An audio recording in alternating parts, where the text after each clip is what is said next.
and welcome to the Riot Sessions. I am your illustrious DM, Shadowhack90, or Nathan. You may call me God. And for anyone who didn't not get the anyone who doesn't get the Battlestar Galactica references, shame on you! I didn't know that was Battlestar Galactica. You said it like the last 5 weeks. Yeah, it's a Battlestar Galactica reference. It's beautiful. Anyways, moving on. We're gonna send it down to the bald man. Oh, with I guess the beard. that's me. Oh. Hey everybody, I'm Zach. I am playing Leucis, a slightly demented and deranged tiefling sorcerer. He's great. And I will pass it over to Shadowcawn. Shadowcawn, tell us a little bit about yourself. Oh, it's great to be here, guys. My name's Shadowcawn, and I'm totally not driving back from my parents' house right now. But I'm playing. That would be the absolute worst if that person came in and was talking really Wouldn't that just suck? Perfect timing. Yeah. Oh, I love it. Couldn't have timed it better. I love it. That's great. Guys, I didn't think we were in Disney till like 2 weeks from now. Oh boy! Oh boy! I didn't know where the voice was coming from because I was watching. I was like, someone does a really good Shadowcawn voice. Like, not Shadow. That's not what you sound like, but like if you were making that voice. Anyway, yeah. I mean, I think that's what you sound like during pubs. So. Yeah. Oh boy! That's good. Oh boy! Why are you not in Skype yet so you can introduce yourself? On it. I literally just got here. He walked in the door. And I got straight onto the computer. Let's go to Blue. Come back. That's called commitment there. Pretty and impressive. I'm trying to figure out what the heck my Everyone's password is for waiting on Skype. you. Anyways, Blue, who are you? Hi, I'm That's called the commitment. Blue Ranger. I'm the Blue Ranger. Trying to figure And out I'm playing the role. Anyways, Blue, who are you? Oh Hi, wait! I'm- Oh my gosh! All of a sudden, I for some reason unmuted in my recap, and I'm like hearing people talking. I'm going, "What's happening?" I'm the Blue Ranger. I'm playing the half-orc barbarian Dryden, who just threw Brontor through a door. So things are going great. Oh yeah, great.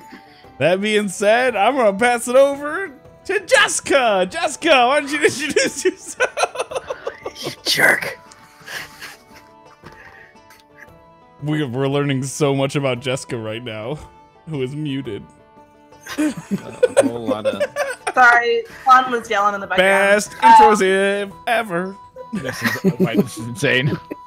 So I'm Ramsbug. I'll be playing Jeska. She is a dragonborn cleric, priestess of Bahamut's, and she's awesome. The end. Con, are you ready yet? I'm working on it. I'm here though. I can actually participate. I'm working on getting Who Skype are you? back up. I am Shadowcawn. Hi there, everybody. I am a paper mache character right now. Very two-dimensional as a character. But I am Tonph Underwood. I am playing a halfling ranger tonight. And I am currently seeing Brontor being thrown for a change rather than Tom, This is true. which is a good thing. A little bit. Hey, Jeska. Hey, what's up? Hey, what happened last week? We didn't actually let Brontor introduce himself. That's cool. Hey guys, I'm Happy I'm birthday, nobody. Ken. You don't get to introduce yourself. I'm just kidding. I love Cody. He's a great guy. You should all follow him. It's his birthday. Show him love. Send Guys, him all I'm the Codybedrock. I'll be playing Brontor, Jordanian. He's a human blood hunter. And yeah. Let's get to it. On to Jeska with the recap. So, last week on the Riot Sessions, the Rad Squad faced off against the Battlemaster in the Temple of Cord. The Battlemaster easily outmatched the group, teasing them with punishing swipes of his many blades while asking them what they fought for. Finally, each of our heroes answered in turn. Jeska to protect her friends, Leucis for freedom, Dryden for chaos, Tonph for death, and Brontor for family. Finally convincing the Battlemaster of their sincerity, the fight ends with the Battlemaster sheathing his swords. They pass the trial, and the Acolytes of Cord celebrated. The Rad Squad found an inn in which to drink and sleep. They sought out answers to what exactly they should expect if they were to continue their search for the artifacts in the mines. They learned about 2 dwarf clans, the Emberhides and the Night Mantles, that may be able to give them answers. The squad approached the house of the Night Mantles. They tried talking their way inside, but they were instantly shot down once they found out that Brontor is a blood hunter. A failed attempt at a Love Actually style persuasion prompts Dryden into action, and so, in normal Rad Squad fashion, Dryden tossed Brontor at the door. So, this week's session is sponsored by Dayman, provider of the Night Mantles, and by Happy Dwarfs Doorknobs. No need to toss your friends through doors anymore with Happy Dwarfs Doorknobs. That was good. That's good. I like that. I like it. That's odd. We are the Day Mantles. I wish that we heard more real life commercials for doorknob companies. Real fake doorknobs. Real fake doorknobs. Are your doorknobs too loose? Are they too tight? Are you tired of the same old doorknobs that go to places? Come on down to real fake doorknobs. just a bunch of doorknobs. Hey guys, we're mounted still on here in my walls. house. We're still here in my house. I made a sandwich, peanut butter and jelly, and we're still selling fake doorknobs. That was commercial. Oh my god. So Shadow, where you at, bro? I tried entering the call, but it would not connect to you guys. Ooh, call declined. Here you go this time. Yep. Hey! Hey. I like how he says that.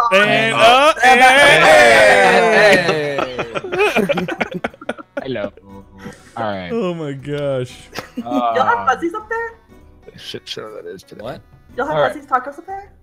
Yeah, no. I got this when I was in Texas. Oh, okay. I was like, that was a Texas thing.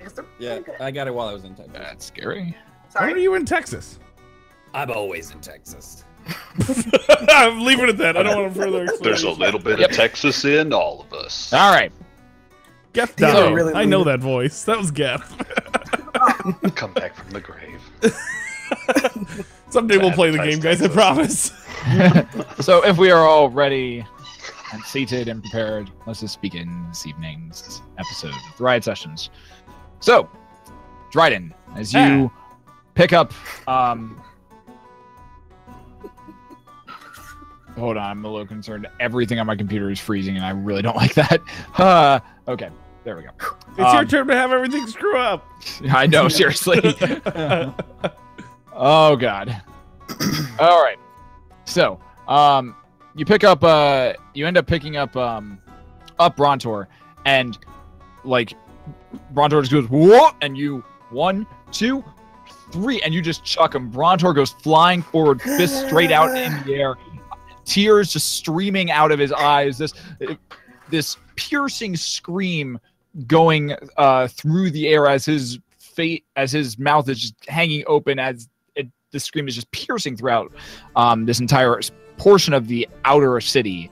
However, your aim's a little off, and while you're about 20 feet back from the door, you end up throwing him with such force that you end up actually throwing him into towards one of the windows that is just off from the main door. Brontor, Yeah.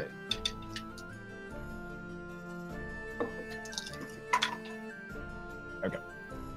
You suffer 9 points of lightning damage as one of the as you cross over a threshold. As you cross over the threshold of the actual door of the actual like where that fire rune was placed. As you cross over that, a bolt of lightning just strikes out from one of the from like a gem on the door frame and just hits you and just crackles throughout your body. However, your momentum still goes flying forward and you crash through the window in the front room. You and come sliding to a halt on the inside of the room. All right, I turn around to look at the door. You turn around to look at the window that you just crashed through? No, the door. I was gonna try to see if there's like a deadlock or something I could just open up and let them in. Oh. Okay, well, Since I'm inside the house, right? Okay, as you look around, you're actually are not in like a main hallway.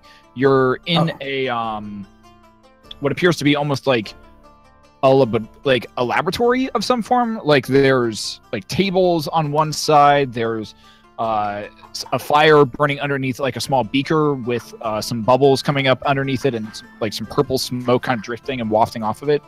You kind of push yourself up off the ground and look around. You see on some of these tables there are would appear to be circles of the arcane nature, inactive at the moment. All around on the walls there were just beakers and vials filled of what appear to be just either like frogs or eyeballs, or just these very odd other ingredients that someone who is casting spells consistently might need in this area. There's a very pungent smell of what almost smells like sulfur, and just the general fragrance of like burning things that probably should not be burned.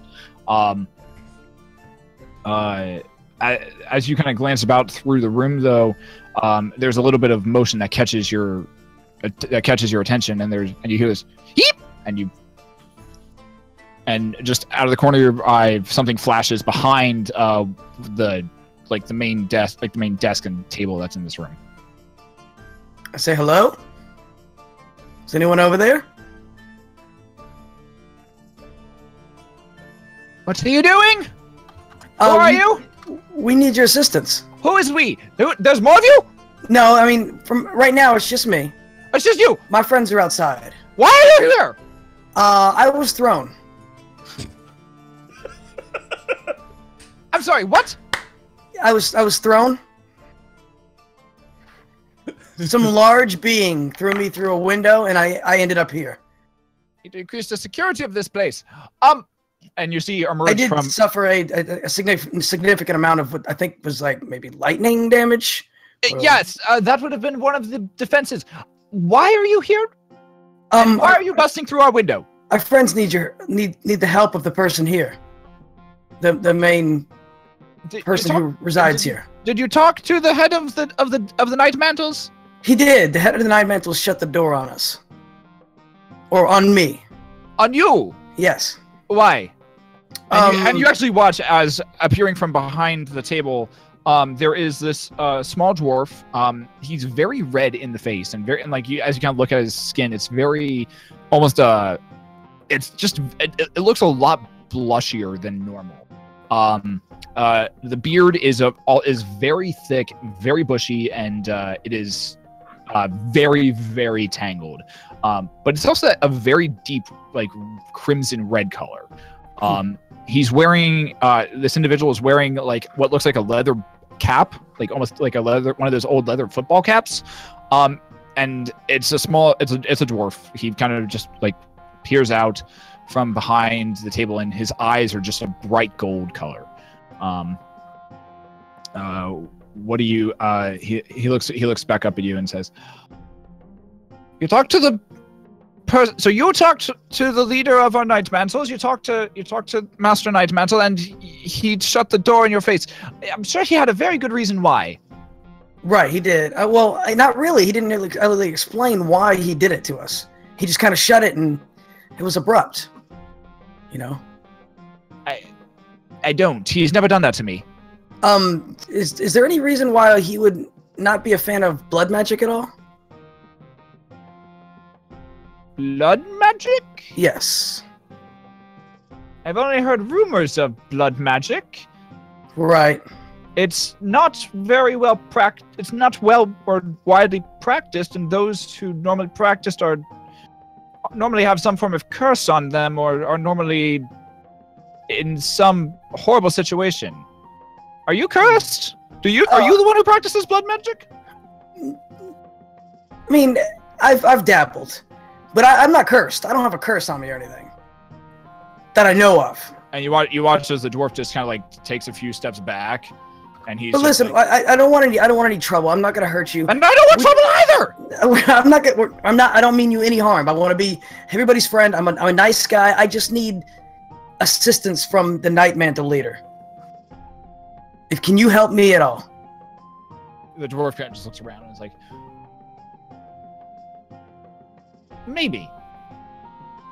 Well, what is it you need? The front entrance. My friends are there. Right.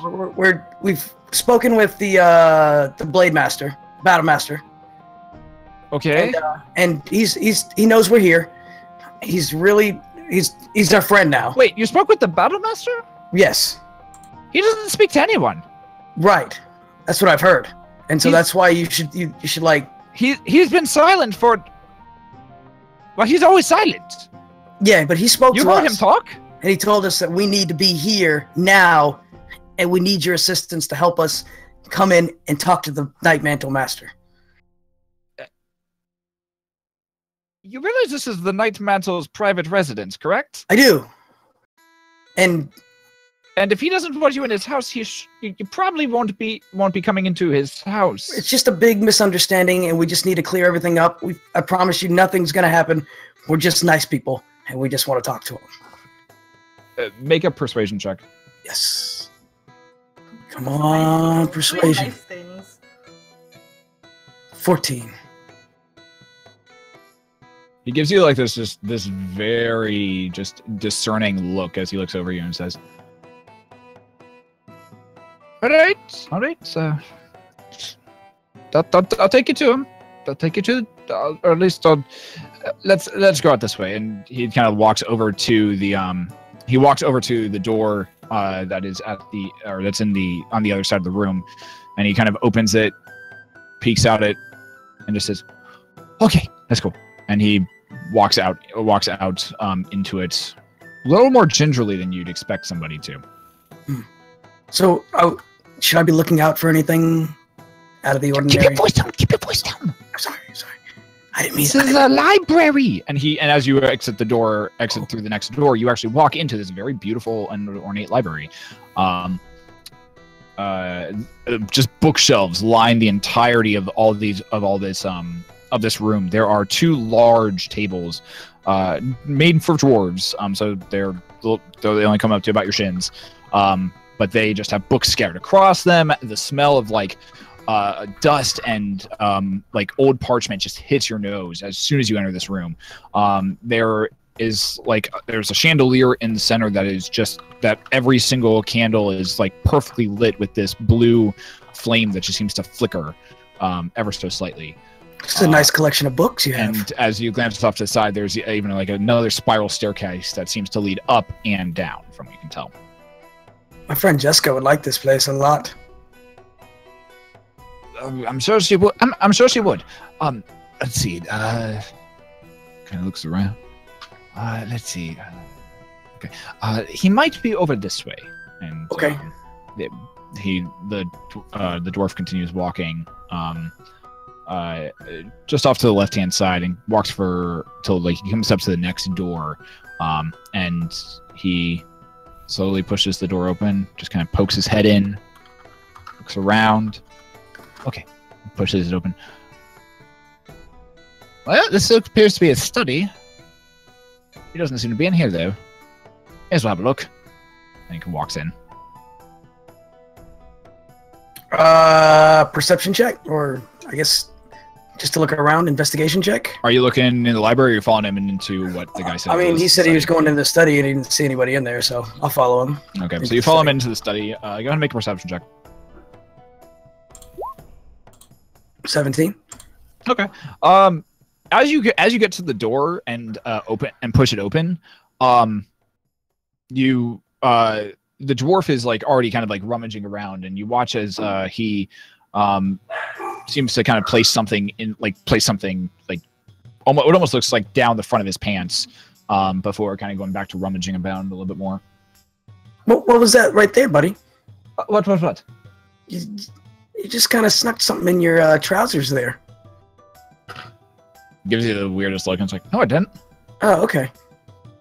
But yeah, we need to go. If we could we go find my friends at the front door? Give me a minute. I'm sorry. Not very often I get to look in his study. Take your time, but be careful. We don't want to make him any more angry. Oh no, duh! You don't want to make him any more angry. I can make him pretty angry. Oh, okay. Well, I'm just looking out for you too. I appreciate that. he continues kind of looking around. He continues just kind of looking around and continues doing continues for a few more minutes, for like just a few more, like maybe a minute more before just kind of like being like, all right, he's definitely not in here. Turns around and walks back out into the library. All right, at the front door, you said? Okay. Yes, I believe so. You watch as he kind of like that way, and he kind of trounces off to a door at the far end of the library portion. Walks over and once again kind of just opens up the door just a little bit. Slowly creaks open and immediately turns to the left-hand side. At this point, about 4 or 5 minutes have gone on outside with the rest of you, where all of a sudden you just hear the door. You hear the slight latch at the door, and opens it up, and a small dwarf, very ruddy, like very red and skinned, and like this giant bushy red beard, is standing there with this like odd leather cap just sitting on his head. And he walks out, and it's like, "Oh, are these your friends?" And he calls back. I peek my head around the corner. Yeah, I guess so. Those are them. Great. Have a good one. And dwarf walks just straight out the. Wait, what's your name? Not important. Okay, see you later. Not important. Just trounces off down the main road. All right, guys, we're in. We're in? We're in. Okay. Alrighty. We went to a study. It's in this library, but he wasn't in there. Maybe we should check again. You want to go back to the library? I mean, library, yeah. Let's check. Or his study? Yes. Probably in the library. We'll go to the library? We should check the library. All right, to the library. All right, so I need a marching order here. Library or library? Or is that what we're going with? Yeah, the library. Okay, library. Got it. Library. Yep. Library. Or It's where they have all those books on shelves and stuff. I think they're called borks. The books on shelves at the library. Marching order. I'm gonna go I'll be last. first since I'm leading, I guess. All right, you're already in the house. I was Oh, yeah. told not to go first anymore, so I nominate Dryden to go first. I hate libraries. I'm gonna stay out here and look for some alcohol. Okay. Okay. I'll go after Brontor. Okay. I'll just follow in line. Okay. Anyone who is crossing the door or crossing the threshold who is not Brontor, I would like for all of you to make dexterity saving throws. Oh, crap. Because Brontor is already in. Hey. Hey. Nice. Hey. Not so Do you much. guys have any mead? All right. And Lucius, give me that D. 5. I look for a Oh, that's kitchen. right. D100. Oh boy. Starting off the night strong. 6. Sounds like a strong throw. Wow, D100, you got a 6. Yeah. Yeah. Now, Chill. if he gets below a 5 on a D100, does he then have to roll again? That's a good question, Ooh. Mr. DM. No. Damn it. Aw. Just keep doing this all night long. 3 hours of wild magic. 3 hours later. Well, we're all dead. Hold on. And that was the end. That face! That That's DM not a good face! thing. Okay. Love it. All right. Give it to me. I have to go to another book for this, actually. Oh, yes. Oh, no. Yes. Yeah. Yeah. Oh man, I don't know this creature. Dragon Manual 6. I have a Yes. feeling I'm going to be really happy that I'm in the kitchen for this. You're not in the house. Oh, we were walking into the house? I thought we were going to the Yeah. library. No, they're walking into the actual house itself. Oh, I walked into the house. I was just not going to the library. Then give me that dexterity saving throw, man. Oh, okay.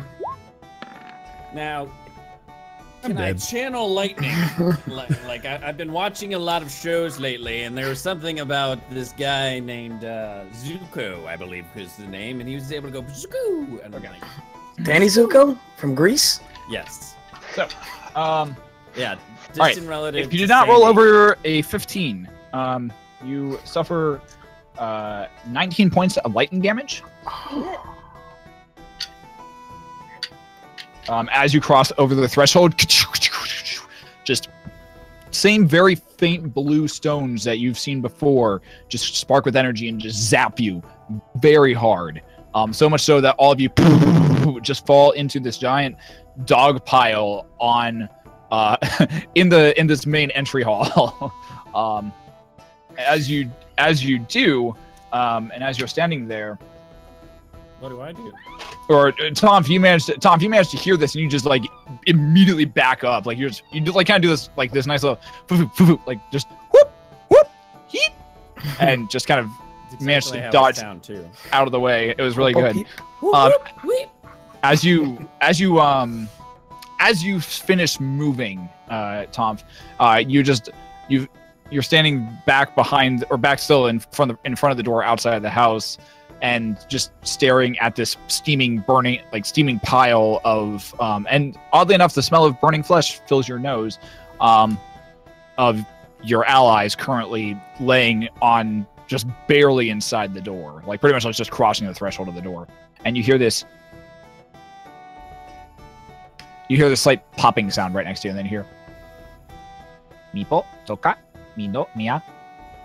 You look down and you see what appears to be this spherical, almost clockwork, mechanical entity that has two metal wings that shoot out the back of it, and in the center of like the sphere is just this giant, like this just single eyeball, and it looks very, very much like this thing was almost made out of clockwork, and it's just standing there. It's two very spindly arms out, like kind of just hanging down to the side. Its spindly legs don't even look like it should be able to support it. And it just has like a small dagger in its hand. It's just like looking around. Mipo, Manawa. Looks up at you. Mama Nama. Hamana. Mimanagaba Dema. Mimama. Rabagabagala. Mugajikaba. Sagabagra. Manamaya. Hanaga. Ah, Yamaya. Banaba. And Are we back up, or are we still unconscious? you guys, you're not unconscious. You're just in a steaming pile of. Tonph, what are you saying to it? I get up and I'm gonna go ahead and cast some, I do a quick one of these. What am I saying to it? Yeah, what are you saying to it? Habagaba. Magamanuka. Right, but what does that mean? It means Habagaba. Do we know this language? Does any of us know this language? So I get up and I turn around. Nope. Zippy! I give it a little bow and I say Habba Gabba. Can I channel my divinity real quick and get us a little health back? Yeah, if you want to. I'm gonna go ahead and do that while we get up. So everyone gets 8, and I'll take Nice. 9. As I stand up, I go, Habba what? Except for Tonph doesn't Did you get say it. Jibby? Guys, Who? Zippy's back. Zippy? Zippy, yeah. Who's Zippy? He's my buddy. And so I kneel down This is your buddy. and hold out my arms and say, Zippy, come over here. Come here. Yeah, that's right. You're back. You know this guy? Yeah, he's my friend. You just see it frantically shaking its head. Oh, he doesn't know what he's talking about. Oh. I slowly pull out the negotiation. No. Try it, no. I don't know about this guy and his The eye Habba gets like a lot. The single eye in the center of its face just gets a lot wider, and it's just like, oh, Matobaya. Yeah, he's got a big axe. I just go Haba Gaba. It's Haba Gaba. Then there's this, as it kind of as like a small amount of smoke just kind of poofs out and from it, and it just disappears. It just like fart on me. What the hell was that? He's gone. Dude, it just Haba Gaba us. Don't worry, he'll be back. Haba Gaba. Okay, so that happened. So Brontor's still inside the house. The rest of you are still outside of the house. Across the Who's- threshold, right? wait. Or did we just fall You're flat? like right at the threshold, and you start hearing this crackling sound again. So we didn't get through? All right, I'm just gonna misty step into the Okay. door. Oh, well, I know how to get people into this house. So help me God. So I run. wait, didn't you Tonph, get in? Tonph crosses the threshold. Leucis crosses the threshold at this point and actually gets in next to Brontor. So so they just ran. So There's this. So I go. I run in. Okay, you get in. I cast Sanctuary on myself Okay. and go through. Okay. As Jeska casts Sanctuary on herself and runs, a lightning bolt comes down, hits her, and then ricochets straight at Brontor. Sorry, buddy. What? I didn't have anything to do with this one, Brontor. Do I get a save? 8 points of lightning damage. Yeah, I just got 8 points. Damn. Call that As- one, you call that breaking that- evil. Or even. As your entire body seizes, and you and just right down onto the floor. Waka taka. And I go stand over the top of Gabba Brontor, like straddling him and going, "You all right, buddy?" No. You hear a voice come. You hear a voice come down from the top of the stairs. What's that infernal racket that I'm hearing? And you see the same very old dwarf with the staff coming down the stairs as he looks down. As he looks down at all of you and says, I want to cast Thaumaturgy. Thaumaturgy? "What Thaumaturgy. are you doing? And What are y'all doing? What are you all doing in my house?"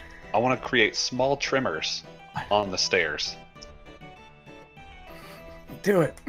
Okay. So every time, as he's walking down the stairs and he's kind of landed on this main main platform, and it's a grand staircase. Like this, it's not just like a small amount of stairs. This is like a grand staircase that leads up to a single platform and then cuts off onto both sides and wraps back up around. As every time he takes a step and plants his staff, there's just. He looks down at you and says, "Oh, I've used that trick on my grandson every time he farts. I thought I told you I didn't want to speak with you anymore. What are you doing in my house?" Listen, it was a mistake. I know that you have a hang up on what I've experienced, but I promise you, we have no harm that's gonna come to you, or we don't want any. We have no malice towards you. We're just here to talk to you. I'm having quite a hard time with that. I don't trust you. I don't trust any of you. I think we're after Here you the come same barging thing. into my house. I mean, you guys want to know what the creatures are in the caves, right? And And we're we want- working on that. Yeah, we want to help you acquire more of them. We could be pretty proficient at killing creatures. Research and development. Or Sorry, guys, I keep them alive spaced for you. What are we killing? More of those creatures in the mines. Cave things. Oh yeah, I'm down. I need Hi. for Lucius to make a persuasion Yeah, check you here. do. Do it. Yeah. Yo. Oh, hey, you know what? I'm gonna take my wild magic, or I'm gonna take my reroll here. Yeah. Do you want me to roll a d100? Now you're good. Okay. Um, I mean, because you could make me when I use type. actually, yeah, for shits and giggles, let's do it. Do it. Don't do it. I like these. These are fun. 56. Ooh. It's more than half. Okay. No zippy this time. So, Lucius, as you're standing there, and you're speaking to him, trying to get him to and explaining kind of your plan of going down into the mines and killing things. You feel a slight breeze on your head. The rest of you watch as Leucis is speaking. What can only be described as a waterfall of black hair drops down from his head. From Zach's head. From Zach's head. From Lucius's head. Leaving it as clean and as smooth as the day he was born. Just has two horns. He now just has two horns just coming out of the top of his head. That's it. And the old gnome or the old dwarf looks over at you and says, "You really should try and figure out how to control your magic. It's getting quite unnerving whenever things like this keep happening." Hey, it's so my magic. I'll use it how I want. Fair enough. My money. He actually probably intended that for Hap, but he's a little bit weird. Fair enough. So you're wanting to bring more of these creatures to us? Yeah. I mean, we'll kill them first, but yeah, you'll have them. They'll just be 100% more dead than they previously were. Well, if you could bring back one alive, that'd be even more interesting. I mean, alive? That's a lot of work. Just one. Any more that you find and bring back? No, how about unconscious? Unconscious is still alive. That works. But that's a lot of work. What about You have raised anything- from the dead? We Did we do wait. something No. last We've time? already Throw been it out through there. this. I don't think I wanna fight absolutely a not. You try to raise anything else from the dead, I'm gonna end you. We can bring them dead and then raise it. No, here we and- can't. Do you not remember what happens in Remember this what town happened to when the you guy in raise the things pit? from the dead? And then we can leave. No, we can't. We can't leave them with demonic What dead happened people. to like peace, love, and taking care of Bahamut everybody? would not be happy. with No, you. right? Bahamut is shitting bricks right now. Mr. Beard Guy, do you have Yes. anything that we could use to trap this creature? I'm so smart. I'm a hunter type. He looks down at you and says, "Oh, you still haven't actually taken the contract." Anyways, screw it. All right. I'm just asking a question. All right. And he kind of starts walking down the stairs. Boom, boom, boom, boom. All right. So, if you can bring us back one alive, that would be fantastic. However, I'm willing to pay you 500 gold pieces for any of the heads that you bring back. Any of the heads, specifically the heads that you bring back. Piece? They're not big. Can we get toes? No, heads. Any It's of the okay. heads I that can you can carry the bring heads. back from these creatures. Be quite interested to see exactly what's going on in those brains of theirs. So now they don't have to be alive; they just have to be heads. No, we One still want alive. one alive, One alive. but any heads you bring back, I'll pay you 500 gold apiece for them. How much for the live one? But you're bringing back the alive one. I'll get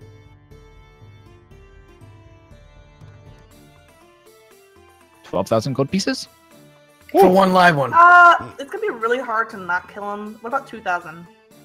No. No, she- we want Wait, 12,000. no, we'll take 12,000. We'll take We'll take 12,000. 12,000. You are the Listen worst to me. Jessica. You are done talking. You are the worst ambassador. I want to redo that thing we already learned we can't do, and I want to save them 10,000 gold. 20,000. That's what I meant to say. He looks over at you. 12,000 is about as high as I can go. Because you're also wanting a way to capture it from myself anyway. I asked if there was. I do have things that could happen, but if you don't want it, then by all means, go do what you Just need Now- to. take it. All right. Because guess who's gonna Well- have to carry this some bitch? Well, wait, Lucius. Yeah, You have your pit thing, right? I do. We can fit all kinds of heads in there. Can we fit live things down there? I had the Well, I've put live things in there before, and Come They- back live? they came out different. I would consider them less alive. You're all very strange. Thank you. I think We they can say the survive a same little about bit, you. You 'cause live underground. as long as it can hold its breath. I think This house is on the top. This house is on the side of a hill. Yeah, We're this not is still a- in the dungeons? Nope. No. Oh my god. You were in the dungeons? You were in the what? I'm sorry. Why are you in my house again? Well, we're the day We're mantle. helping you. Yeah. We're helping you capture Red Squad. monsters. You can see that he's like really regretting his decision to even contemplate offer like your help at this point.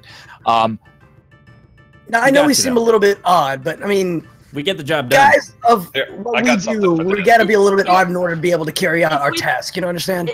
We can catch you in the bag of holding if we get it back here in 10 minutes. You can see as he's kind of walking past you and says, well, Check a look. he goes off and he turns off into a door and actually heads into Brontor, which you know is the library area. And just kind of leaves you guys there standing in the hallway at the moment. What? Now, I've got something for this. And Beard I face. pull Hold out on. the hole, and I reach into the hole, and I pull out one of the mugs that I stole. I follow Beard face. Okay. And Me I too. close it up and follow. All right. So Jeska and Say. Jeska, Tonph, and Jeska and everyone follows into the library. And once again, now you all see this very beautiful library. Check a look. It is dwarven in May. It is dwarven make, so it is a lot shorter than what you're mostly used to. You only catch like the faintest wisp of his cloak as he kind of into Tom or Brontor, which you know, into the door, which you know is his study. Yep. And I say to everybody, this is the library. Is it different than a library? No, it's the a same thing. library. That's what I've been saying. And you kind of hear this clang, clang, clang, clang come from the study, and you hear this. God, fucking damn it! Where did I put that? Where did I put that? Check a look. I stay in the library. I start looking at books. Someone else has been in here before. I peek into the study. Like, Well, hey, this is your library. I would assume somebody's been in here. Not the lab. Brontor, as you kind of peek in, you see him just kind of looking around and looking at a space on the wall. That where he's like, I could have swore I put something there. Where the fuck did it go? I did. Earlier I came in, right? And there was a little tiny red-faced, red-beard fellow with a leather hat. And he was trying to show me to where He you immediately were. turns around and says, there was someone in my study? Yes. Me and this little red leather hat guy. Did you think that he was... He did put something in his pants. And you didn't think to stop him? He said it was okay. I figured he And you lived here. believed him? I don't know. I didn't know. No fucking shit, you didn't know! Sorry, Beardface. Dude, the same. We can go get him. I mean, he was in your. He was That's in your. not my name. Oi. He was in your. In your. He was in the Science, scientist laboratory lab. too? Yeah. And he starts like running off to the laboratory. You need some help, Beard face. Hey guys, let's go. We're going to the library or the scientist lab. I'm gonna It's stay literally here. right around the corner. He just It's a very interesting walking pace. It's tripping. Yep. He does a barrel roll. all right. Do a barrel roll. Yeah, he watches. He kind of starts looking around and be like, "Okay, that's still there. That's still there. That's still there. Okay, that's still there. That's good news. Okay. I just Sir, just so you know, he told me his name was not important. It's a weird name. It's like that one dude we came across. Oh wait, never mind. It's just me now. it's your. His name was No. I miss you, Tiff. He Definitely glances. does know He how glances old back he over is. at you, Brontor, and says, "It appears that my original assumption of you is correct. Don't ever trust a fucking blood hunter." He starts walking back. Hey, that's mean. What about just? It's a your attention to regular detail hunter? and to social cues that have me the most impressed. Does he walk across, like, when he comes back, does he walk across where I'm standing? Oh yeah, he walks right past you. I put my foot down to trip him. Okay. As you place it down, he just does a little hop and just keeps walking. Dang. So we gotta find this leather hat guy. Where is he? Does he hang out here all the time? I don't know. It's more that I'm more disturbed at the fact that I've had 2 intruders in my house in the same day. Hey, Beer You need more security. do you Not have my any- name. Do you have a section that's not biology and body parts related in This your is library? not an open library. This is my personal collection. So you would know then. Yes. When he walks back in, I'm gonna just be reading a random book. As you pull down one of the books, as you go to reach for one of the books, Lucius, you as soon as your hand grabs it, you're immediately I need to make a wisdom saving throw. Wisdom saving. Shit. 14. You're immediately paralyzed. Oh. Okay. He comes back out. He comes back out of his study holding what appears to be a purple amethyst, about fist size. So, and he kind of walks out. He walks out holding it and says, can't believe I'm giving this to you. You intrude in my house, but the scientific research comes first. And he tosses it over towards Dryden at this point. And Dryden, you catch this. It's more of a dwarven fist-sized amethyst.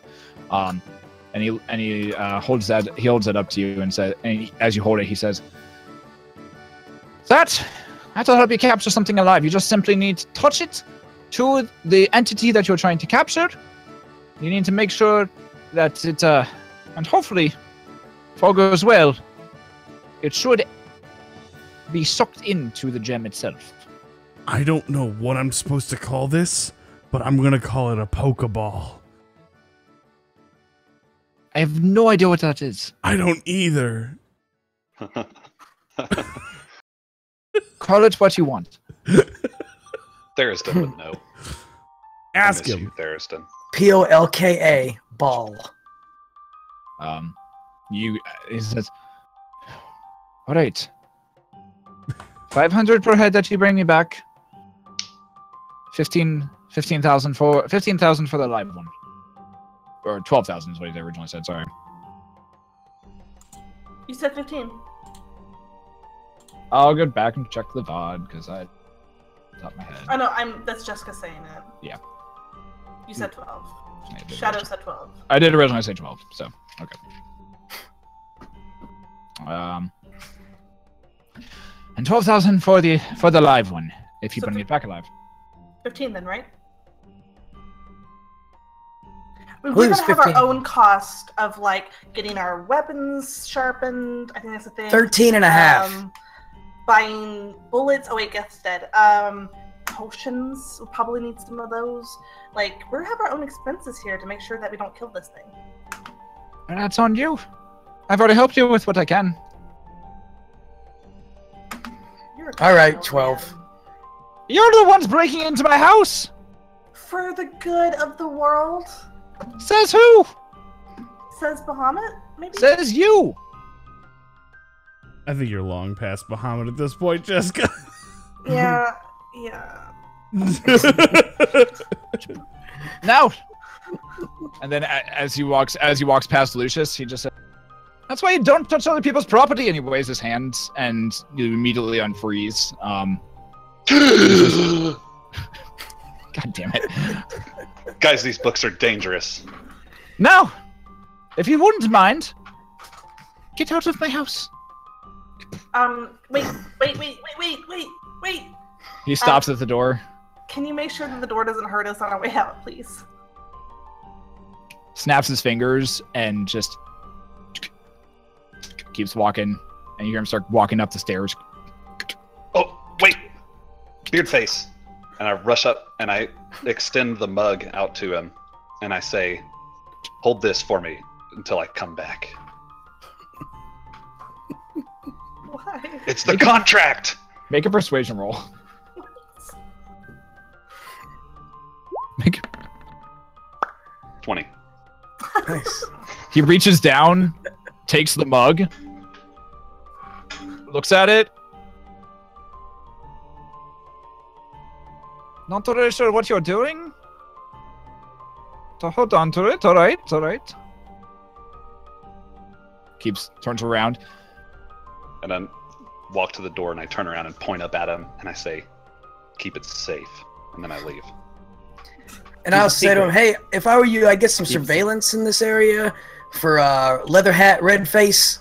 He's probably going to show up again because he let us in.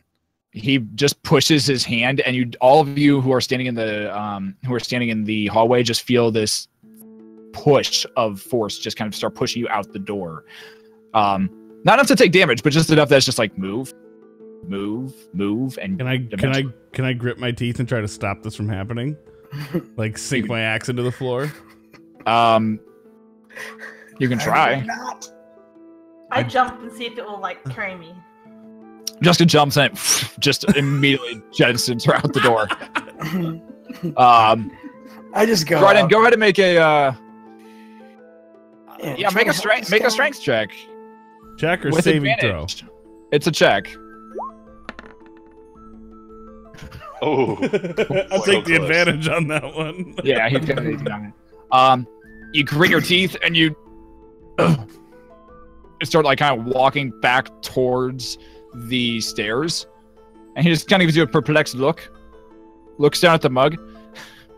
At least there's a few of you that are there's a few of you that are fun in this group. And he just pushes his hand again, and whoom, you are just thrown straight back out the door.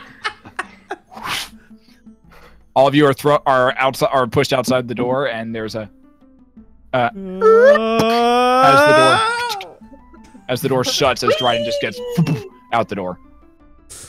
I pick up a rock and throw it at Dryden's head. You are now all currently standing outside. Oh my god, I didn't know Don't you throw me rocks. ever again. What that was you? I thought it was that guy. What are you doing throwing rocks at my head? Don't throw me. I wanted to throw you. Yeah, but I don't. Because now we got in there, we had our conversation, now we're gonna go make some money. I know. So I won't throw. Yeah, you're right. I won't throw you anymore because now we don't like money, guys. If you didn't hear, we don't like money anymore. I don't like being thrown. Well, I asked you. I didn't, but I threw you, Didn't and it ask. all worked out. Never again. I don't know what All we're right, doing. so Leucis is the next one to be thrown. Dude, I'm all for it. Bring it on. Oh man. All right. So you guys are now in the middle of okay, so you're now guys are on the top of the city of Mirabar. So remember, Mirabar is situated on a hill. The walls encompass it, do this like straight down and then slant on all sides of it. Kind of creating almost like this like in real life like smoke like giant like steam vent like type structure, except like there's a city situated like inside it. You guys are now currently on the top of the hill. If you guys go through one of the entrances on the top of the hill, it takes you down into the inside of the this foothill basically, and there's the 3 rings that are situated that are actually carved into this portion or into the foothill itself, and the fire primordial sits in the middle of it. Quick question. Yes. The earring that we're getting replicated, you said that'd take a day? Yep, roughly. Okay. Do we want to go ahead and head down there, or do we want to wait until we get that last earring and then go down? Well, about what time is it now? It's Afternoon, mid-afternoon, it's late afternoon. it's like early evening right now. Okay. No, this would be mid-afternoon because you guys woke up. You guys woke up. You had breakfast. You went upstairs. Did that? It's like early afternoon. Okay. Do we want to see if we can get any sort of other intel as far as the possible location of the orb? What is it? The orb passage? Well, I was hoping to find something in that dude's library. Well, we could Yeah, see no, if those there's books are dangerous. we could see if there's another library here. Is that where berries are grown? Library? Yeah. They're not truth berries, they're libraries. Yep. I can't even right now. Bookberries. Bookberries will work too. Let's find We can get some bookberries. It's all the same to me. I guess I look for someone to ask on the street. Okay. glance around. The first person you see is there's like a pair of like human males who are currently carrying some form of bags. Who are carrying some form of sacks over their shoulders, and they're just walking kind of along. Hey guy, I like your sack. Come here real quick. All right, who are you? What do you want? Hi, I'm Jeska. Hi. Curious, is there a library nearby? Or a library. We're looking for both. Yep. A library? Like? Is there anywhere where lots of books are available to the public? Like a school? You know anything? You know any place? You know any place like that? I don't. That's why we're asking you. Thinking. Might be down one in the residential district. Possible. Do you guys know where a snack stand is? I need a snack. They just literally point down this. One of them just points down the street, and you just see like a small little cart that has like food on it. Thank you. Your best bet would probably be someplace down in the residential district. That's where a lot of the commoner folks live who, prefer to live underground rather than up here in the sun. Got it. Brontor sneaks back to the cart. I'm gonna follow Brontor. It's great. All right, they both keep walking. Me and Tonph are at the food cart. Yeah. No. Guys, pick up some snacks. Yep. It's good. I want to get some for the road too. Yeah. Okay. Cost you about 4 gold. Got it. Yes. Cool. Ultimately, that leads up to about a day's worth of rations. Sweet. Good enough for me. Okay. Huzzah. So I head back to the group. All right. So where are we going? I mean, a turkey leg. The residential thing? The residential? All right. Where's the residential? I don't know. Residential library? We're in this hill here. They said down underground. So it looks like we got to go down regardless of where we're on the... Do we want to just go scope out the mines first and see what's going on there? Is he going to deliver the earring, or do we have to go get it? Well, no, I'm not saying go down into the mines, but we might want to get an idea of what's going on at the beginning, because they may not just want us rolling up into their mines if they're doing stuff down there.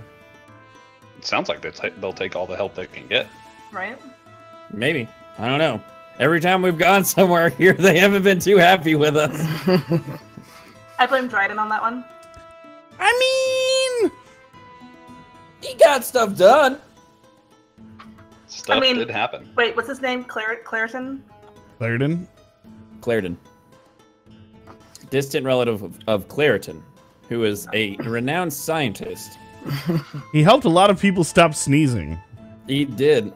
That sneezing powder, that non-sneezing powder, sorry. His sneezing powder didn't hit so well, but the non-sneezing powder...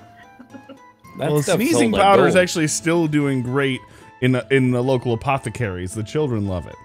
When you get stuff from him, always hear you think Claritin Clear. Yeah. Yeah. Let's this episode of the Riot Sessions brought to you by Claritin. We go down to... We start walking towards... Yeah, I figure as you're having this conversation, okay, back down. You're working your way back down. Okay. So you all continue walking down. You eventually find your way back to one of the entrances that leads back into the undercity of Mirabar. Do we see any stray dogs on the way? Make a perception check. Okay. 21. Oddly enough, no stray dogs that you really see. All right, then I put my turkey leg bone in the trash. Okay. You toss it. However, you do notice as once you get down into the residential district, and it's the first ring that is basically the perimeter of this Underhill. You do notice that a large crowd of people seem to have kind of gathered closer to the edge of the inner ring that where that immediate drop off down to where Magmara is. Hey guys, look at that. Check a look. Let's go take a look at what those people are doing. Yeah. Okay. Check a look. Yeah. Let's check it. As you approach, you hear. As you approach, what you end up hearing is what can really only be described as angry mob jeering and yelling. You hear people shouting and going, "Yeah, bring out the traitor! Bring out the murderer! He's horrible! He killed my husband! He killed my son! Bring him out! Bring him out!" Dryden, what did you do here? Clarendon, you may want to hide back a little bit. I'm just gonna hide a little bit. I start stealthing a bit. Leucis, Touch Dryden's armbands and an elvish speak the word for change. Okay, so you touch Dryden's armbands. Dryden, make a perception check. I perceived nothing. And Lucius, make a sleight of hand check. Yeah. You just go, oh, as you turn yeah. into a snake. Yeah, easy enough. Right back down into a snake. Dryden. It's for the best. It's for the best. Over here, you can ride on my shoulder. Fine, I'm just trying to be nice. Sassy snake. Sassy Nick. As Dryden's doing this, a pair of boots just come right next to his head and just seem to keep running. Another pair. I pick him up. You still want to be on the ground there, Dryden? Or you want to come up here? I pick up Dryden and hand him to Tonph. All right. There you go, buddy. I got you. Okay, so as you all approach and actually start like kind of getting into a bit of the crowded area, Wet Willy. Um, That was gross. Dryden, stop licking Tom's ear. A wet Dryden. I can't tell you Get your what's tongue- there. Get your tongue out of the ear hole. anyways, so as you get into this mob, you see you continue to hear these people jeering and just yelling at for them to bring out the murder, and eventually you start watching as like different food, like rotten food articles and pictures getting thrown, and there's like a slight part in the crowd a little farther up from where you guys are at, as it appears that seems to be slowly moving through the crowd. I'm gonna go stealth up and see if I can see what it is. All right, make a stealth check. I'm stealthing too. I'm just gonna walk up. Alrighty. All right. I start trying to be I like follow the crowd, Leucis. and so I just go, yeah, woo. Yeah, let's get him. Let's do it. So Tonph and Leucis, as you both, Tonph, you just start like kind of darting through the crowd. Leucis just walks up starts walking. Tonph, you get there about 3 seconds before Leucis does, and Leucis just walks up behind you and just places a hand on your shoulder, and looks down at you right as the crowd parts. Right as the crowd parts, and you watch as a human individual, sandy blonde hair, wearing just nothing but like what look like rags, and kind of a some form of like sackcloth across his body, walks past you. As his hair kind of parts, you do notice that his ears are ever so slightly tapered at the tips of them. And apart from that, he's barefoot. He looks just absolutely dirty and grimy. His hands and arms are just filthy. But his face is very set and almost kind of resolute to an extent. And the only other thing that is of note of him is there is a slight pendant that is just kind of hanging from his neck and just kind of swaying with every step that he walks. And I'd like for both of you to make perception checks. I was gonna say, do I know what the? Do I make one? Oh. 14. Yeah, Dryden, you can make one as well. Yeah. Now is it 5 or less? Or Oh, less let's than? go! I perceive Nice. so much. It's 5 or less in low intensity, and it's 10 or less in high intensity. Okay. There you go. 51. 51. Okay. More wild magic. Wow, a lot of wild magic going on tonight. 51. I make my way up to Leucis and Tonph. Yes, More my scaly wild friend. magic. I Wow, hear a lot you. of wild What do magic you say? tonight. As I'm grabbing rotten make my way vegetables up and to stuff and Leucis throwing and it at the Tonph. guy. Okay. It just seems like the thing to I do. hear you. What do you All right. say? And As I'm Jeska's grabbing- right there with you, just throwing them with I'm the not best of throwing them. anything, but I'm just going. Just- You're just screaming and yelling at the same, like, kind Rabble, rabble, rabble, rabble. all right. Where is the? There you are. Nope, that's not it. There we are. What does he get? 50. What? 51. I'm a bad thrower, so I'm not gonna try that. 51. Yeah, cool. Okay. Lucius, you feel around your body this just kind of like this almost extra protection kind of seemed to just flow around you for the next few minutes, and as the crowd kind of parts and this man walks past you, a single piece of rotten fruit, like almost an apple, what you're guessing, kind of just you feel something bounce off your head, but it doesn't actually hit your head. It just and just kind of skids off your head and goes right into the man's face, and he just kind of lets it hit and glances over in your direction. Check a look. Leucis, Tonph, Dryden, and Jeska, and Brontor as well. So everyone. As all of you approach and take a look at this, or see this man, mostly, well, actually no, it's just Tonph and Dryden who notice this because they're the ones who are really looking and paying attention for this. I'm confused now. It's just Brontor and Tonph who notice this to start, or not Brontor, Tonph and Dryden. Sorry, I can't talk tonight. Tonph and Titan just noticed this. Everybody notices except for Lucius. The pennant that's swinging around his neck is a symbol that you all very much recognize. You see it on a daily basis, as it is the same symbol that hangs from Jeska's staff. What? You see the symbol of Bahamut hanging from this individual's pennant that is currently around his It's neck. time for a Jeska's atonement. It's okay. She can resin. I want to nudge the guy next to me and say, "Hey, so what'd this guy do anyway?" Guy next to you says, "He murdered 3 families in his sleep. Murdered 3 of them. They were all just sleeping, and they just killed them all.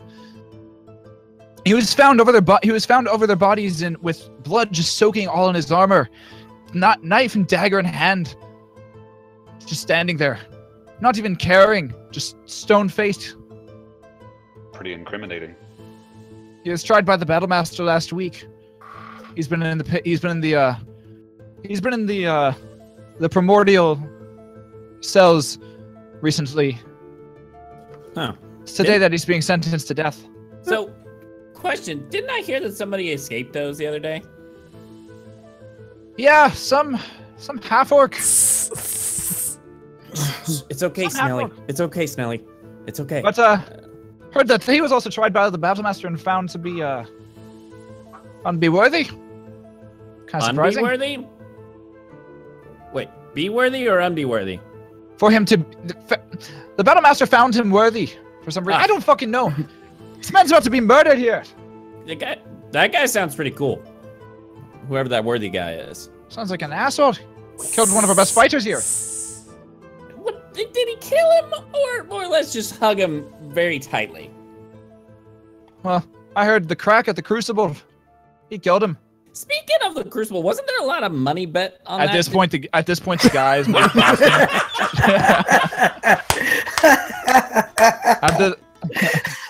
And like the crowd's kind of separated all of you at this point. Don't like that guy.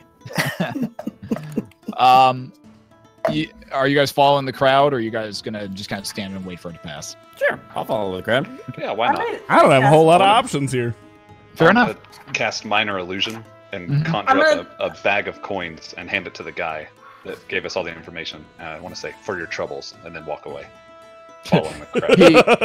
As you drop it, he just tries to catch it, and just his hands just pass right through it. And it's just like, I want to catch up to the rest of the guys. yeah. I'm gonna hang back just a little bit, just in case we need there's like something that happens and we need to get out of here. Uh-huh.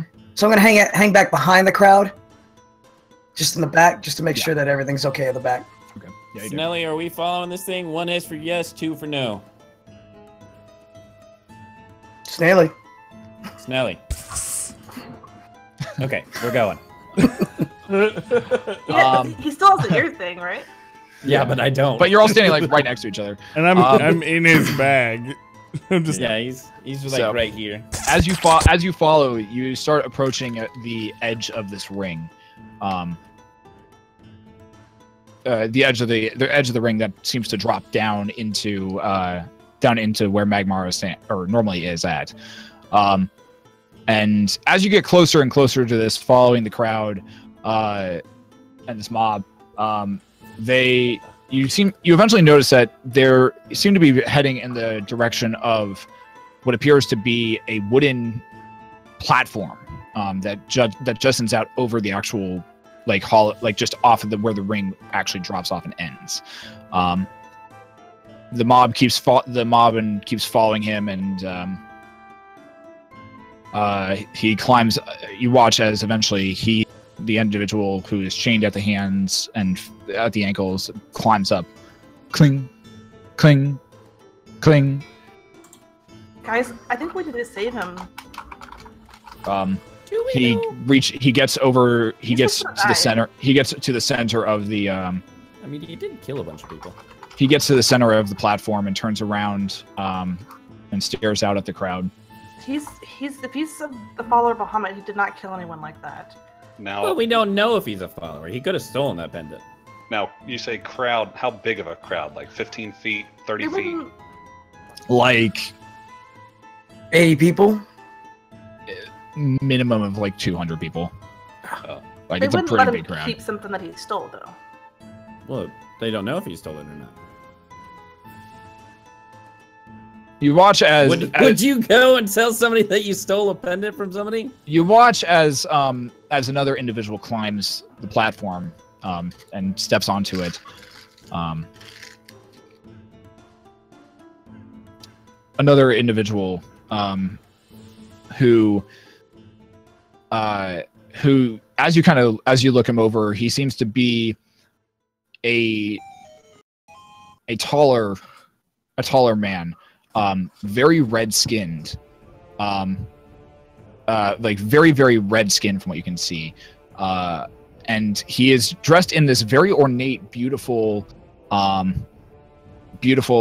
silver and gold armor. And as with a single symbol emblazoned on the chest and on the back, which is also the symbol of Bahamut. As he gets to the top of the platform, he raises his hand and the crowd quiets down. All who are gathered here today witness that Balan, previously a Vord, is here to atone for his sins with his life. In accordance of the law and the laws of this realm, Balan, you have been sentenced to burn in the belly of Magmara. Tonph awkwardly starts clapping. No, everyone else is just still silent. A few faces kind of look over you and then kind of go back to what's happening up there. Can I thaumaturgy? Do you have anything to say for yourself, Balan? What are you doing, Jeska? Let's see what he says first.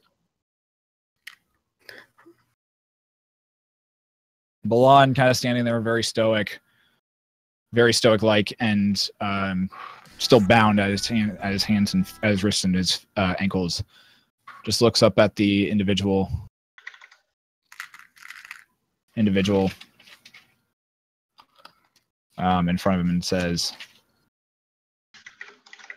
he mutters something quietly under his breath that I don't think any of you can actually hear. And he says, Bahamut knows what was truly done. And it's into his arms that I go. But you will never win. You will be judged for this. Now, So did the Battle Master clear this? Well, I heard that he failed the trial. I could be lying though. I mean, we passed. We're not that great. Well, somebody asked the Battle Master. I'm gonna thaumaturgy and just yell out, "You lied, Bahamut treasures life. He doesn't take it." Snelly, do you want to go see the Battle Master and ask what's up? All faces turn right to Jeska, Yay. as Jeska is now standing there shouting this out amongst the crowd. The individual in the silver armor turns to you and says, "And who are you?" I am Jessa Norixus. I am Dragonborn. I am a priestess of Bahamut, and I'm closer to Dragon than Dragonborn. I am And you believe this man's story. future. That he did not kill. You believe this man's story that he did not kill those families that he was found over. I Take believe covered in a their step blood. away from Jeska. I say nothing of believing him, but I do believe in the justice of Bahamut, which is not to take a life for a life. Snelly, I'm gonna leave you here. I'm gonna go see. So I don't believe you. Got it. So how would you proceed then? Is Lucius? He's already been found convicted of these I am crimes by the Battle Master himself and by the courts of Mirabar. Battlemaster is in the Temple of Cord. He's not Bahamut's priest. I think that he should be tried with the people of his own religion. Regardless, he still murdered families, children. Are you to Supposedly, try him then? He says he doesn't. He didn't. You are a priestess of Bahamut. I am a priestess of Bahamut. Do you You claim follow? grant? You follow Bahamut? If you like to. He kind of puffs his chest out, and you see the symbol of Bahamut on his chest, and he says, "Just clear that I do." That's some fancy jewelry, but again, Bahamut wouldn't take a life for a life, and it seems like you're. So very would you eager judge to. him then? Will you question him? Would we be allowed the materials and the resources we need to find the truth? Do you have them at your disposal? If not, we have something to get to. I need a rag and a lot of water, and I can get it out of them. Get a lot You're in the of crowd. You're not there. You're not part of this discussion, Lucius. Then yes, I believe that the people of his own religion, which seems to be me and maybe others here, should be the ones to try him. Then approach, I'm heading to the Battle Master, by the way. and we'll let the trial. We'll let the trial of Bahamut begin.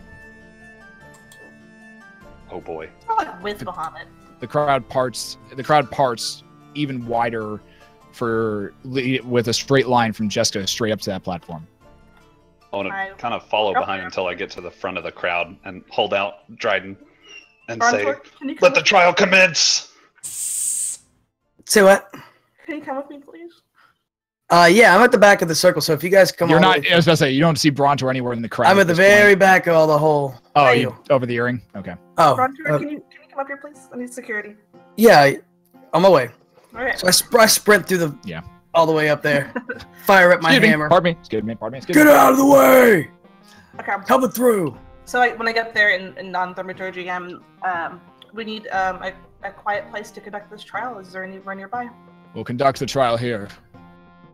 He's already been found guilty by the Battle Master and by courts here. It's really hot here. Is there anyone with some? He gives you the weirdest look as you say that. You're a dragon. Maybe it's just nerves. Well,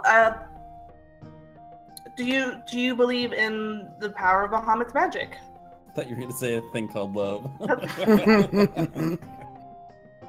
I believe that Bahamut is the divine and is the protector of all that is just and good in this world.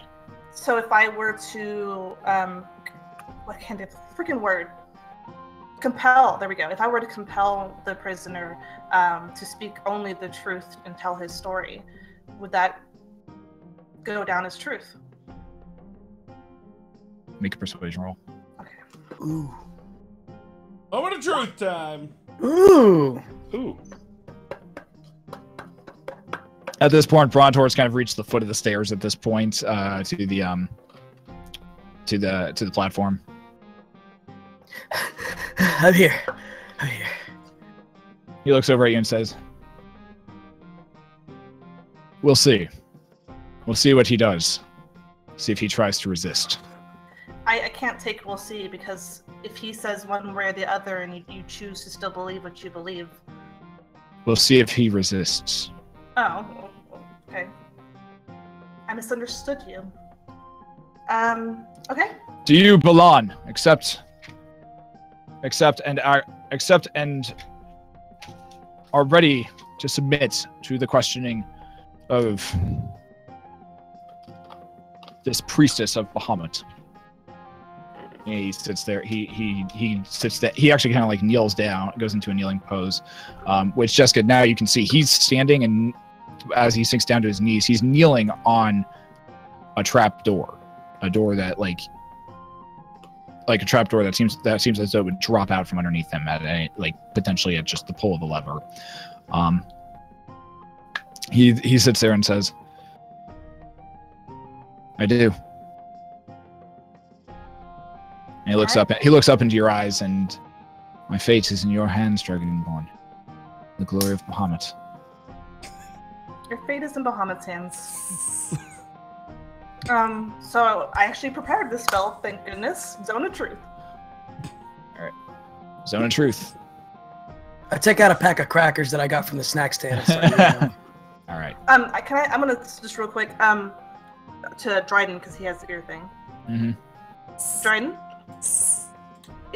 Any I guess only yes or no's. Are y'all at the Battle Master yet? 2 for no. Was that one long one or 2? They are not there yet. Okay. Dryden's not going though. Wait. I can't say that. No, don't say that. I know. That's why Leucis is holding a snake up at the front. Pet the snake. Pet the snake. He's out there. Do I notice the snake? Perception check. Make a perception check with disadvantage. I was gonna say there's no Because way. you're a little preoccupied at the moment. You're a little more preoccupied at beginning the incantation, setting out, and using the materials that you need to create or to activate like this spell. Yep, totally think he's with Tom. Okay. Yep. Totally. It's okay. All I could say to her was,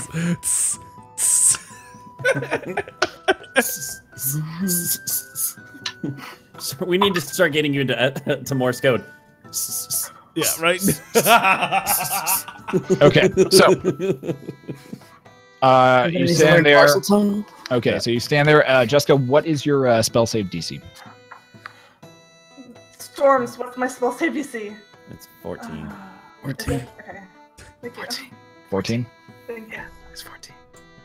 And I do find it funny that the only guy who has talk like beast talk is the guy who's a snake. Yep. That's good. So right. he knows exactly what he's saying. I know exactly what I'm saying. Yep, exactly. All right, so, you finish You finish the incantation. You feel the magic take hold, and you also step into this zone itself, and you can feel the divine energy around you, just permeating the air that you even breathe in. I'm gonna take about a minute and a half to just meditate on feeling the Bahamut around me. Okay. So you take about a minute and a half of the 10 minutes that you have, and you just feel that divine energy. I would like for Leucis and Brontor and Dryden to make perception checks here. Perception. 8. 22. Good to know. 13. Good. No, thank you. All right. Jeska. You take a moment. You're just standing there in your meditative meditative stance, your eyes shut, just feeling Bahamut around you, and you hear a voice behind you say, "Let's get on with it. We haven't all day." I'm sorry, Mr. Ansey. You start hearing the crowd even behind him. You start hearing the crowd behind him also going like, "Yeah, come on, let's go. Got business to do." I turn around and fire up my hammer like, "Hey, let him work." Intimidation check, yeah. Well, It's Brontor cute. being Brontor. Mind you, teddy bears can be terrifying. It'd be better if you didn't have, snacks falling out of your mouth. I'm gonna bend left for Brontor here. Yeah. 13. And how? It's It's a like little- we just took the red nose off of him, and that's it. It's a little more understandable, but now there's just like spittle flying with the from the Leucis Cheeto goes, crackers. "Yeah." Yeah! Listen to him. Jessica, your All right. your spell has. Within the let's see. Oh God, I don't know how to do this. I hate those crackers. Mohammed, help me. Let's do this. Were you what's the guy's name? Brendan? Brandon? You can ask him. No, it's fine. What is Hey, your you. first name? Let's just start there. My name is Belan Avord. Balan, did you witness or were you near the families that were murdered as they were being murdered? I heard them, but I did not actually. I heard them, but I have not seen. Did not see the killer.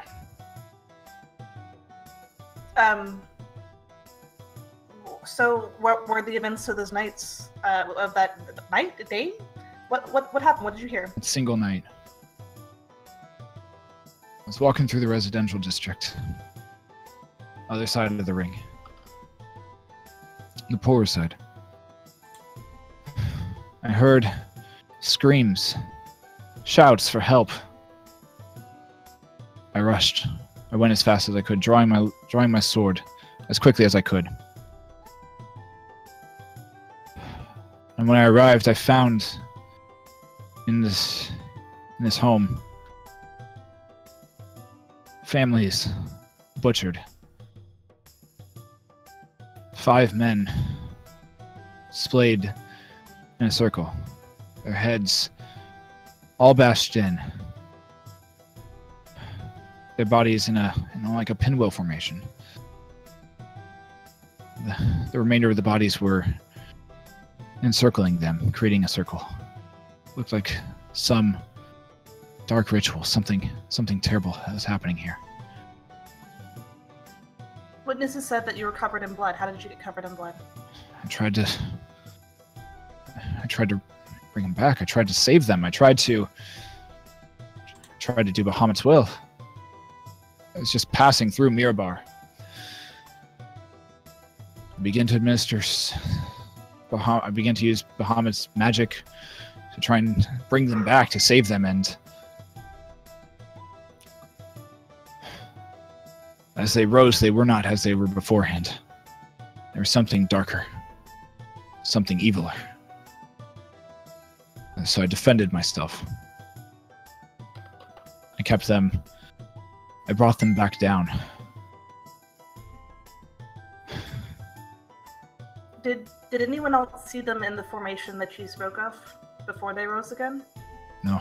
By the time that others arrived, it was over. You said that their heads were bashed in. Is there any witnesses around you recognize that saw you bloody, that saw the actual bashed heads? It was only me in their household. There was another, I'm assuming the murderer, the one who put them in that formation. I only saw a brief cloak disappear behind and out the window quickly, but the family's lives were more important. Can I use my knowledge of religion to see if I recognize the pattern that he describes? Make a religion check.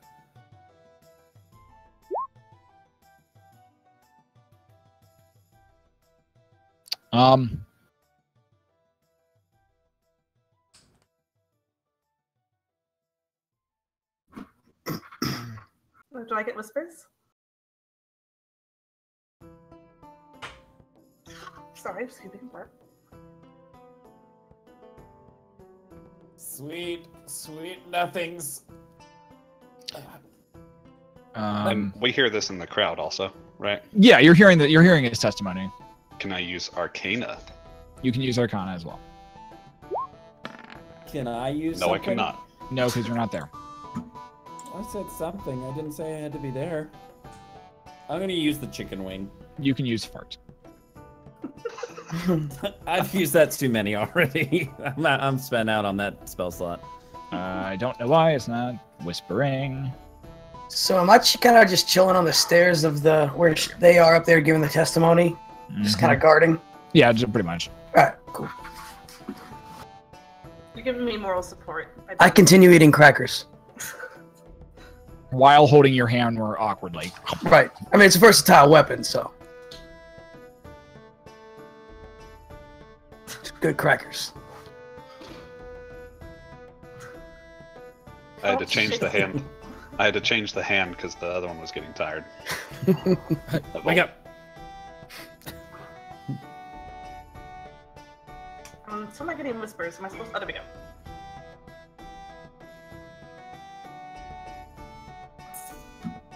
That's not helpful.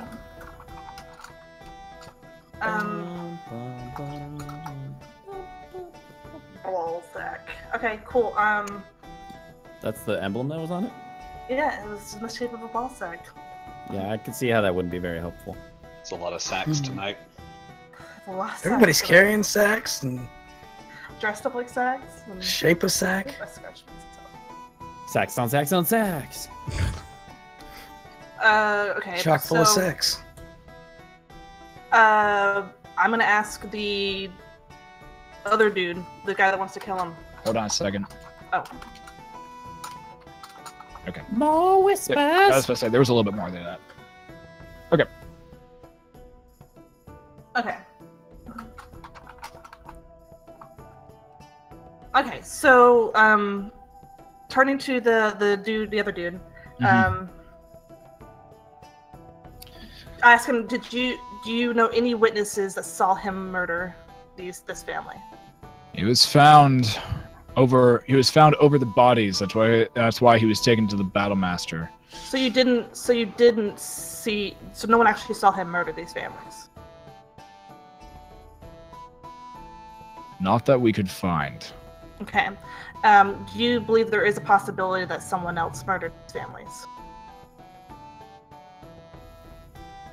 If you believe his story, but words coming out of a dead man or coming out of one who's trying to frantically save his life, I don't take much stock in it. So you don't believe in the power of my magic, the Zone of Truth? Cast it on him. He's in it. He's in the circle. He's back, actually.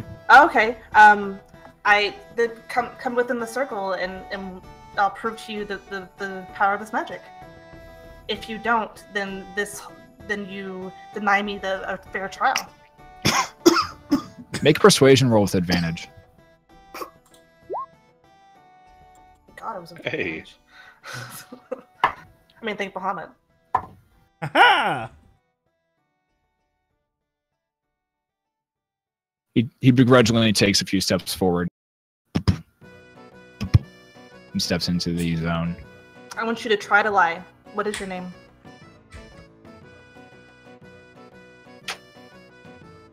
He starts to speak and no words come out. Do you believe now in the power of the Zone of Truth?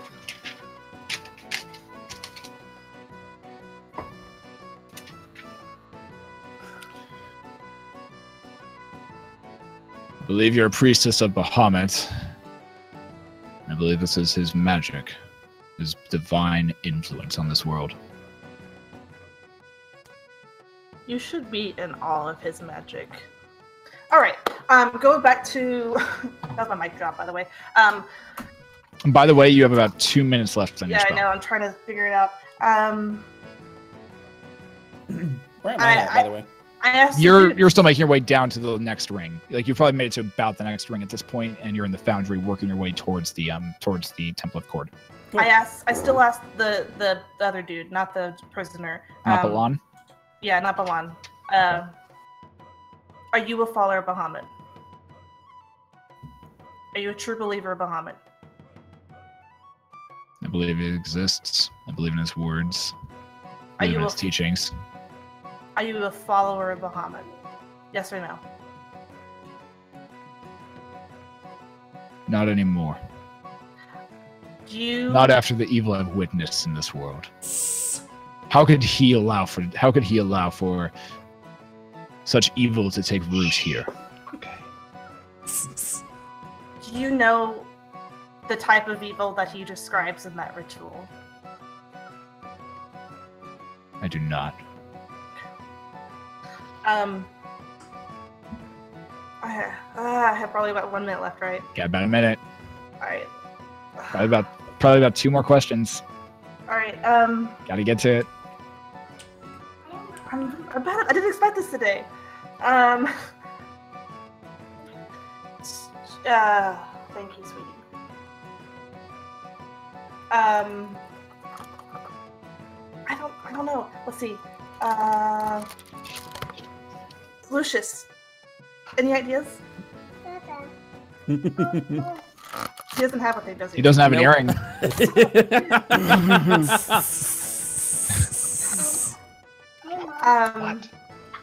What are you trying to tell me, Dryden? Hi, sweetie. Mom is under pressure right now. I'm gonna ask. Oh, yeah. Well, I want Zippy back too, but that's back to the prisoner. Would you devote your service to finding the real killer? If left alive, allowed to live. If it was Bahamut's will, yes.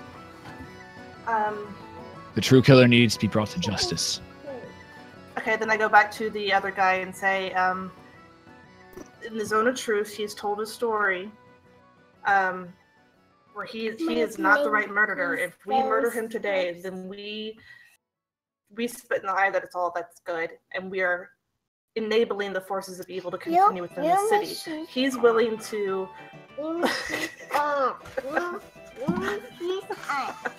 He's willing to continue the fight to try to find this killer. Are you willing to try to find the true killer as well, and let him help you in this?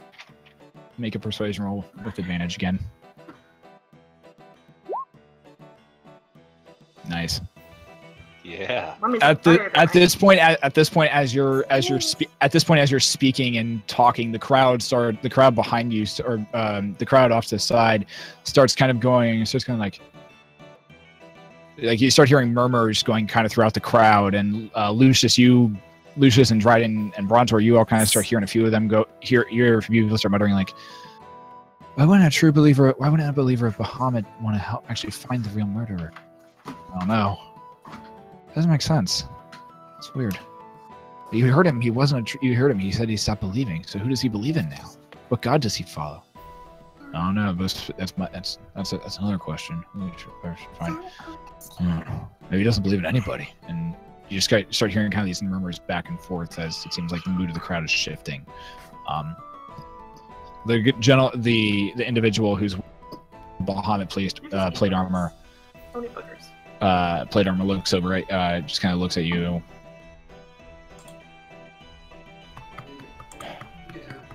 Fine. He's under your charge now. If you can find the true prisoner or the true murderer, bring him back. He will be tried, and justice will be done. Check a look. He turns, and you feel the magic fade, and the spell finish. Yell out, "Hear, hear for Bahamut!" and raise Dryden. You shout that and raise the snake in the air, and the rest of the crowd kind of shouts up as well and says, "Ha ha!" and then they begin to kind of start dissipating and start finding kind of their way back to about their daily lives, as it seems as though the The seems as though the action has been kind of concluded at this moment. That was cool. I've never done that before. At which point, Balan stands up, walks over to the guy in the plate, or walks over to the guy in the plate armor and just kind of holds up the manacles. At which point, the guy in the plate armor just begrudgingly takes the manacles off, hands him the keys, turns and walks away.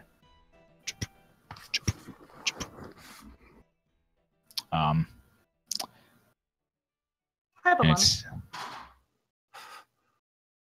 Thank you. Thank you for believing me. It's been a very trying time. I knew Bahamut would. The pun.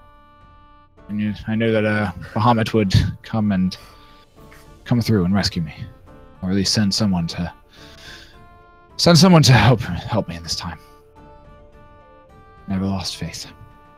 And he kind of grasps his holy symbol, closes his eyes and says a slight prayer. I'm sorry. And he extends a hand. Thank you, Dragonborn. I'm Jeska. Thank you, Jeska. Walk up with Dryden's. You're welcome. So we have friends.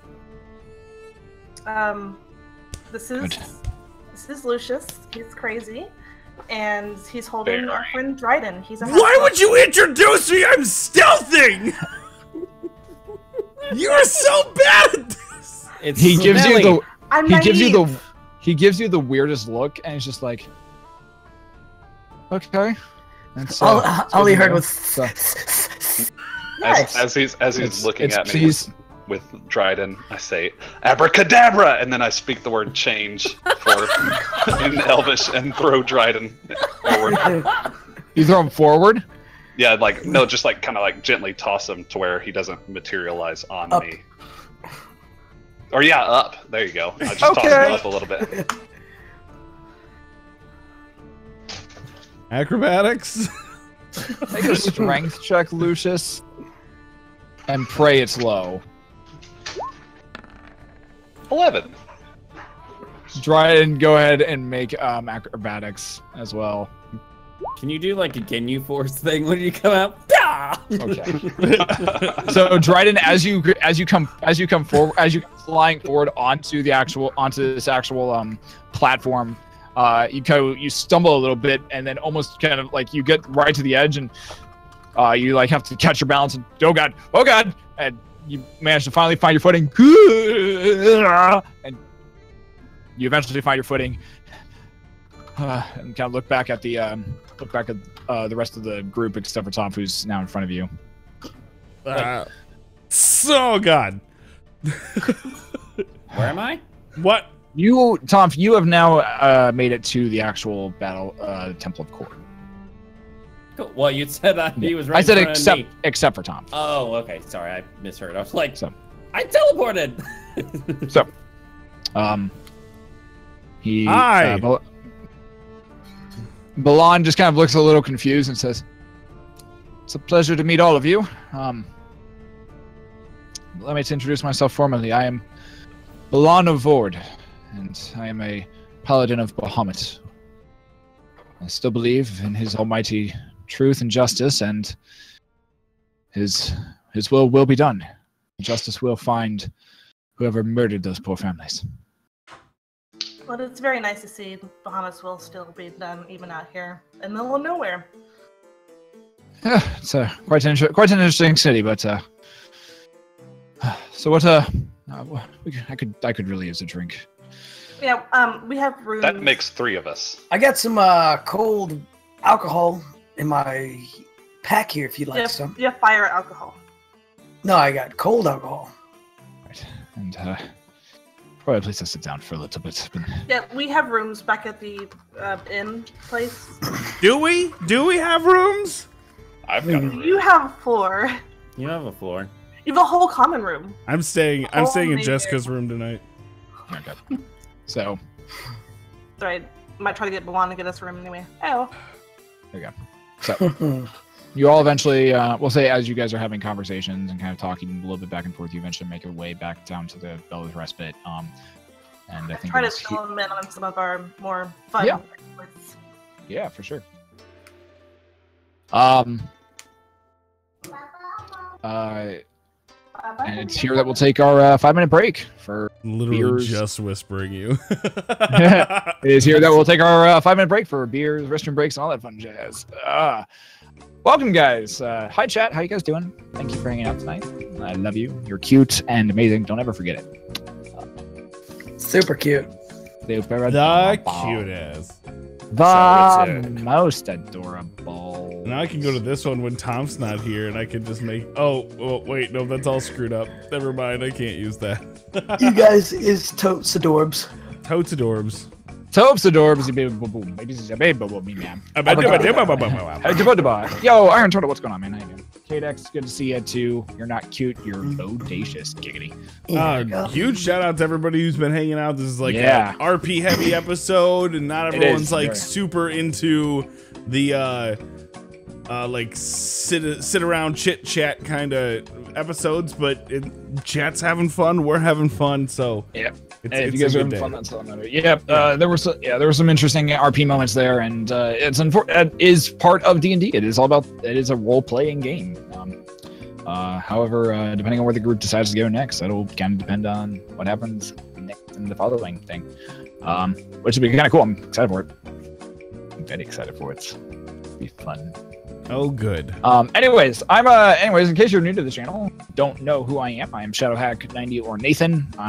We stream throughout the weeks, and we've been doing a lot of Oxygen Not Included recently, and been failing miserably at that. I'm pretty sure I've killed at least half of you who have stopped by for my day streams at least 4 times by now. I will say that offline I did, because of you, picked it back up and remembered how friggin' terrible I am at it as well. I think I'm gonna spend some time Monday and Tuesday at work watching, like, listening to people talk about what they do, like walkthroughs on how to not be horrible at that game. Yeah.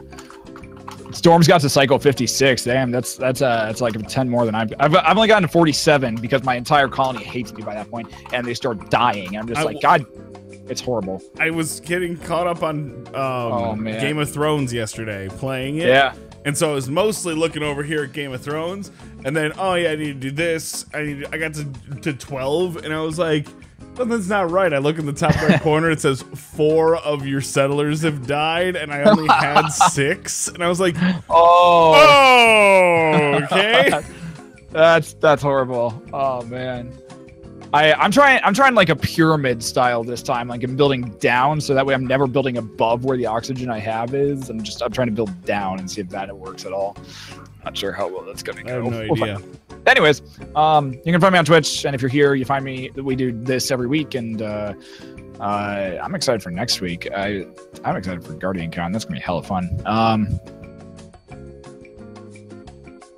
Who wants to go next? Hi, I'm the Blue Ranger, guys. And thanks for hanging out. We always appreciate it. Reminder, this is the last episode before we go off to GuardianCon next week.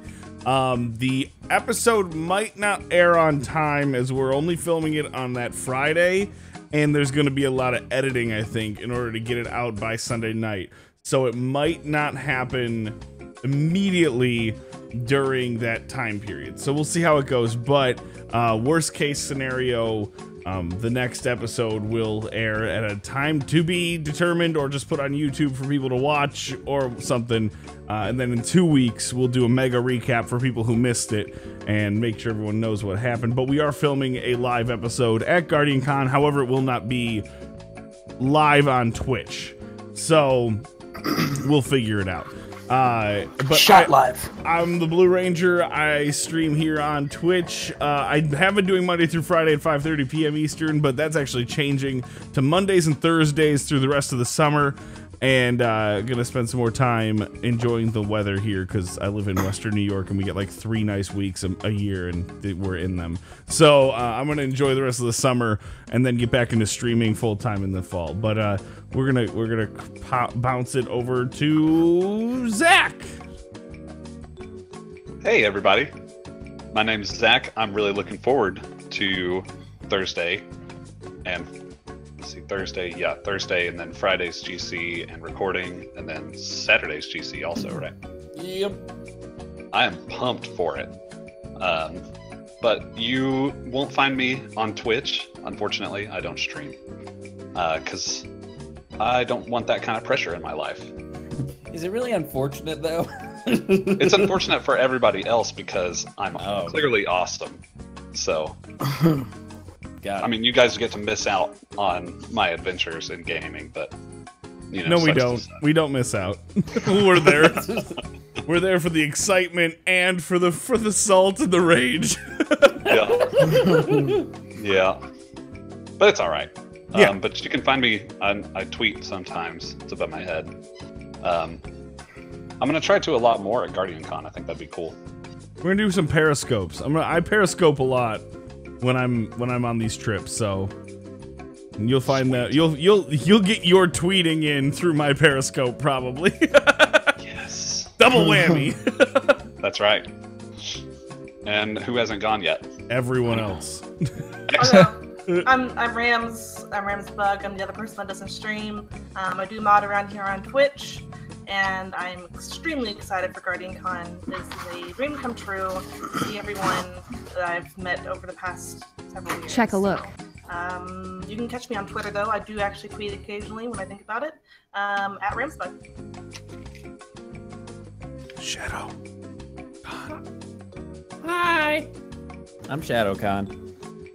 I do the Twitch stuff here pretty often. Mondays we've kind of gotten a local tradition of doing Cards Against Humanity around 10 o'clock Eastern, and we have been having a ball with it, and I really enjoy doing it because I like playing that game. As crazy as it can get sometimes, I find it humorous. But you can find me on Twitch, twitch.tv/Shadowcawn. I also have a Twitter. You can find me, same thing, Shadowcawn. My Twitter is my Twitter handle. And I am also looking forward to GC. I don't know if I will be periscoping, but you will probably find me in a periscope somewhere. Because I really like submarines, and this is apparently the only time you're going to be able to use a periscope. So that's what I'm going to go with. Fair enough. Cody. Hi, everybody. Very I'm Codybedrock 36. I do the Twitch thing Monday, Wednesday, Friday here at 7:30 p.m. Eastern Standard Time. And today I got 3 kills in pub. Player known unknown ground battle. And Player unknown ground. And I the best I've done so far is 9th place. So That's awesome though. That's really solid, yeah. I'm new to PC, so I'm trying to get into it, but the controls are still wonky to me. I'm still trying to get the keys and all that, but enjoying it, loving it. I probably will be next week only doing like 1 stream like Monday. The rest of the time I'm going to be getting gear together, packing and stuff for GuardianCon because it's going to be super hyped and awesome, and I got a lot of stuff to pack. So yeah, that's me. Back to Shadowhack 90. Fair enough. Did we cover? I assume we covered everything else about it. We have shirts for sale. Exclamation point shirt and chat. We're selling shirts for the Riot sessions. Rams actually got hers in. I'm not gonna have mine in time for GuardianCon, which I'm bummed about, but I held off because money and bills. But it's pretty straightforward. It's the characters' names, including Geth, with a little mark there. But we went with simplicity, kind of all-encompassing while we figure out all of our branding. So, but I think it's a really nice shirt. We all kind of agreed it's a pretty nice shirt. So, if you like what we do here, it's not going to any single one of us. That money is going to go towards, you know, us probably getting food together or something in Florida. So if you do pick one up, that'd be awesome. If not, I'm just glad you're here listening to me talk right now. So. All right. That is an option. Yeah. Cool. And we'll jump back into it, I guess. All right. Tonph, you eventually make your way to the Temple of Cord.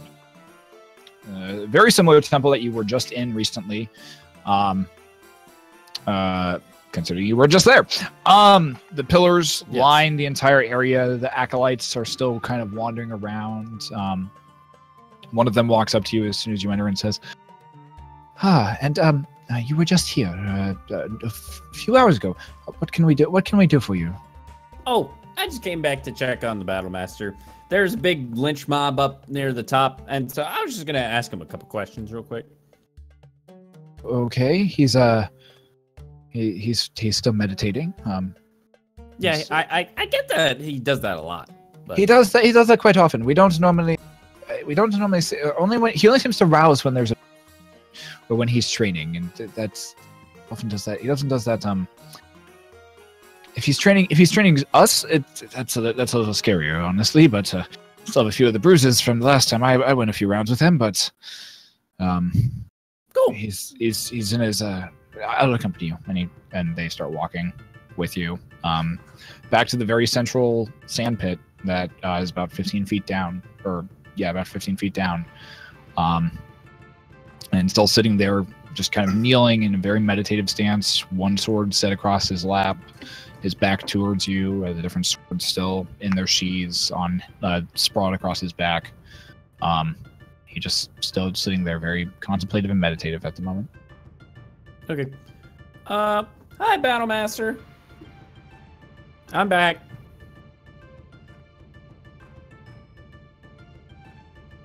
Okay, yeah, no, I kind of figured. So, quick question. You don't have to answer, because clearly that's not your thing. So, there's a big lynch mob going on up there near the, what is it, the Magmus thing? I don't know. They're about to kill somebody, I think.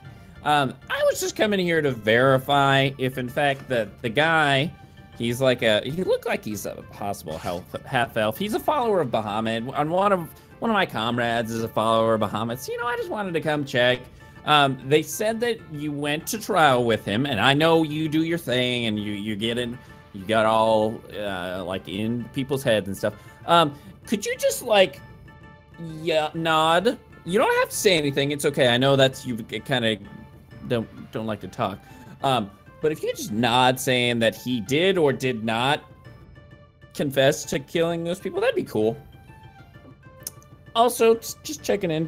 Did you happen to hear anything more about that artifact I was asking about? Make a persuasion roll. Okay. Oh, hey. What a tease. 17. I actually have to pull up his stats for this. Check a look.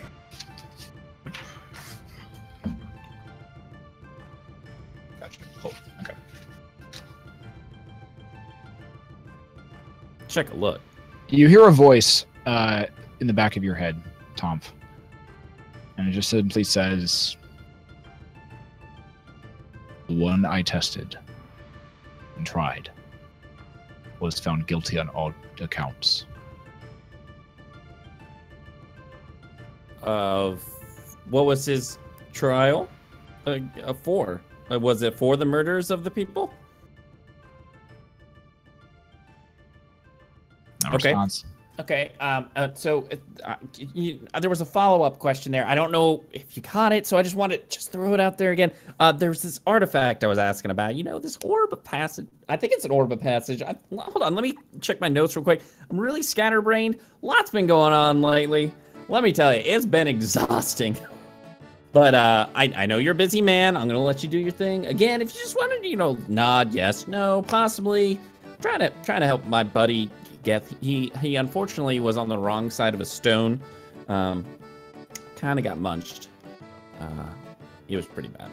And we're trying to find a way to talk to him again. So if you could help us out, that'd be awesome. You wait about a minute and a half. There's still no response. He just still sits there very contemplative. No sound apart from the shuffling of feet of the other acolytes throughout the temple. Okay. It's clearly you're a busy man. I get it. I'm sorry. I didn't mean to bug you. Thank you so much for, doing that thing where you get inside my head. Wonderful. I love that. It's just the best. I'm gonna go before anything crazy starts happening. I really would not want to fight you again, but you are amazing. Might I just say, absolutely wonderful. Like top 10. The acolyte's pulling you back now and like starting to just kind of like shuffle you towards the door a little bit. Okay, I'm gonna keep going. But yes, the best. You're the best. I love you. I'm gonna start. Yeah. The fact that he as the acolyte pulls you farther and farther back, he makes it about 2 or 3 or about 4 or 5 of the columns rows back before he kind of turns you around and you start walking back towards the actual door. He's like, "What did he say? What words of wisdom did the battle master impart to you?" Oh, you heard him. He didn't say a word.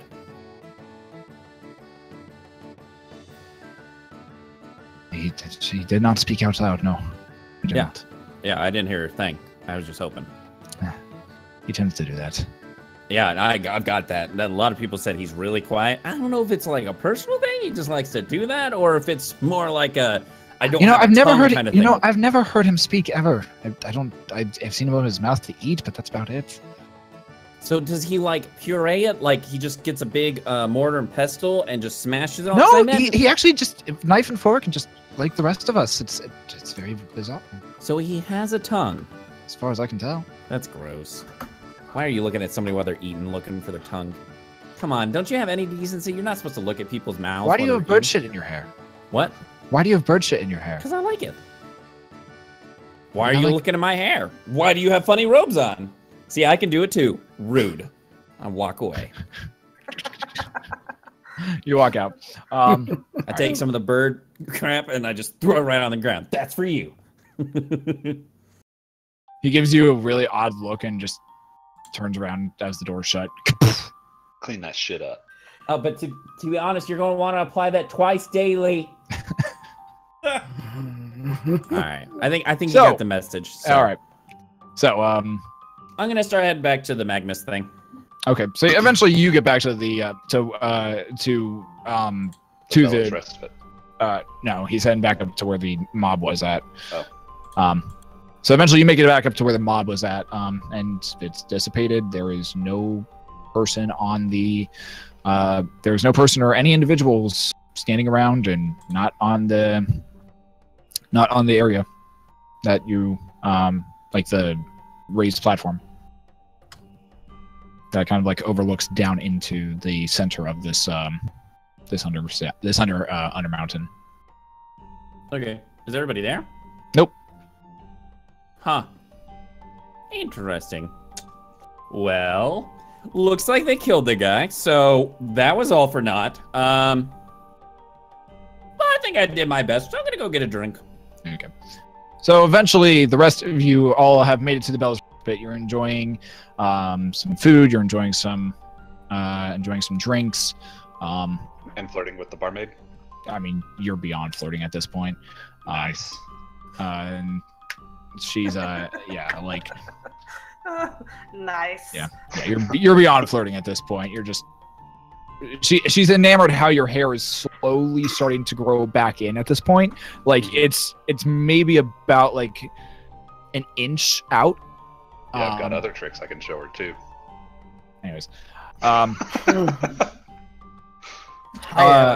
so you're all having food and drink. Balan is there with you as well, and he's kind of like, he's a little bit more reserved, but as soon as he gets a drink in his hand, he seems very excited and just glad to not be in that hellhole that he keeps referring to it as, and he just can down drinks like and put them away pretty quickly, but surprisingly doesn't seem to get drunk at all.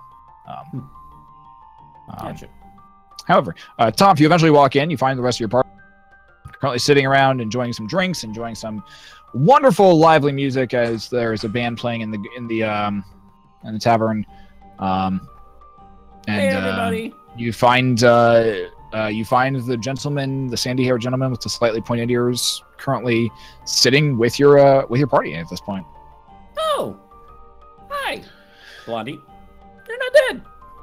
No, thankfully. Who are you? Oh, I'm Tom. Tonph. Good to meet you. I'm Balan. He kind of like wipes his hand on his You're Baloney? Balan. That's an awesome name. But Balan. Yeah, Baloney. Balan. Baloney. Balan. This could go on for a very long time. Tom, I thought you had Dryden with you. What are you doing not with Dryden? No, Dryden's right there. I know he is. He appeared on the stages, the steps of the stage. You appeared on. Can you teleport now, Dryden? I got thrown. You. Is Harsh here? Had the table. How the hell did you get thrown? I was a snake. So, Snelly got thrown. As you were, soldier. As you were. Did you find anything out? You're right, Tom. Snelly got thrown. Tom. Yes. You talked to the Battlemaster? Yeah. Did he say anything? Or spook anything in your brain? Yeah, he didn't say anything, but he did say that this guy was found guilty of all the murders. Wait, he said this guy? Yeah, that guy. He said specifically Balan. Yeah. What were the words that were said to you exactly? The person who went to trial was found guilty of everything that he was accused of. Balan, did you ever meet the Battlemaster? The who? Okay. So the Battlemaster knows who the murderer is, and it's not Balan. Well, we don't know that. I trust Balan is telling the truth. But do we know if he's telling the truth? I mean, do you want me to do this again? Do what again? Oh, you weren't there. I relay a short version of what happened. You relay a short version, yeah. Oh, okay. So that clarifies. But I don't know. Baloney, did you ever talk to a guy with like 6 swords on his back? He's really cool looking, actually. He's kind of big. He doesn't say a whole lot, but damn, if he's scary as shit. He's like 3. I think I saw him walk. I think I saw him walk past my cell a couple times, but apart from that, no. So, did he ever talk to you? No. Did a voice ever go into your head? Because it's really kind of creepy when that stuff happens. No. I have voices in my head all the time. That I believe. Yeah, we knew about that, Lucius. I'm sorry. I'm sorry. Did I miss something? Was there supposed to be something that happened that because I got taken to the courts and they just heard a few different stories from the loved ones of the families, and that was about the extent of it. So yeah, we've all been there. Go into a physical battle with. No, okay. I haven't had my weapons or my maul in quite some time. So you haven't seen any dude with a bunch of 6 swords besides when he walked past your cell, and he didn't say anything to you? No. What was he down there? Because he like never leaves that circle. Trust me, I've been there like 6 times already, and that dude is never outside that circle, except for that one time where he attacked us. That was not a good time. To be fair, though, the last time I had my armor and my sword, that was about it. I saw him when they brought me down to the primordial cells, but that was about it at that point. He walked past a few times, but apart from that, I have to go talk to this dude again, or does somebody else want to give it a go? Because I'm getting the feeling that he's not quite fond of me. I tried. You know, give him the good old nudge. You're so reverent. I am a lovable guy. So, I know. So what brings you all to Mirbar? Pickles. We We're- heard that there were the best pickles here in Mirbar. No, not pickles. We are in a search of some artifacts. There is a lot of pickles. We're in search of some artifacts. We're Yes, also... it's called the Pickle of Time. It is supposedly the While best this is happening, pickle and ever Dryden put in like existence. step away, like stealth away, and nobody notice. Make a stealth check. Hold on, let me Seen a barrel of pickles in my day. Nope, I'm not. Everyone knows where I'm going. Dryden, You walk away. Dryden, while you're going, As you walk away, and as you do, your head hits a chandelier that's currently hanging from the ceiling. As you like kind of like jump, you end up like actually putting a dent into the ceiling. Kapang! And you're just like, oh, fucking shit. Keep walking away. Can a guy take a piss? I really. I'm gonna go buy a round of drinks for everybody. Don't try that pickle though. Yeah, and that's a bad pickle. And I head to the Battle Master. Yeah. I did not prep silence. Well, I need to rest before we do anything because I did use some spells, and we all kind of need some health, right? I'm actually doing pretty okay. I can go for a few drinks. I could use some health. So we need to get your maul back from the Temple of Cord, right? Wait, what? What mall? It would probably be more. It's probably with the. It's probably with the courts themselves. They were the ones who took everything of mine. The axe is the one who took everything and found me originally. Lucius. Yeah. Do you want to find out where his weapons are? You guys only like me for one thing. I mean, it's true though. Your hair is 2 inches now. That's a pretty cool trick there, Lucius. I can't lie. Didn't you lose all your hair earlier today? Yeah, it's called magic. it's already. What do you use to style it? Because I mean, whatever you're putting in your hair, it just seems to be going crazy. And I've been. So can you guys help me get my stuff back or not? We probably can, if we can get our shit together. So get it shit together. Yeah, I see what you're Speaking doing. Speaking of shit, I saw a whole big pile of horse crap over there, Tonph. If you wanna, it was outside to the left. Big pile, fairly new when we walked in. Don't tease me, Brontor. No, it's there. I swear, if I go out there and it is not there, unless they got some guy cleaning up the roads, pile of horse apples, all for you. Horse apples? Horse apples. I don't know if I like horse apples. Anyways. So so I know that I'll give it a look. Sacrament that you saw was sort of a black sacrament, probably related to the summoning of the demons that is happening whenever we try to use our revivify. Maybe. It's very possible. So there's been a few different rituals that could be. Honestly, I think I interrupted it before it happened. Battlemaster can tell us more than he already has. He is a man of very few words, and I'm surprised he said anything at all. Yeah. Oh, excuse me. I don't know where else to go. There's no libraries here. I'm a little bit lost. Dryden, you eventually make your way to the Battlemaster and to the Temple of Cord. As you enter one end of the acolytes, this one a female, a female half elf, with long blonde hair, that is in a braid that goes around her head. Go on. Multiple times. Just walks up to you and says, go back. What can the Temple of Cord do for you today? He knows I'm coming.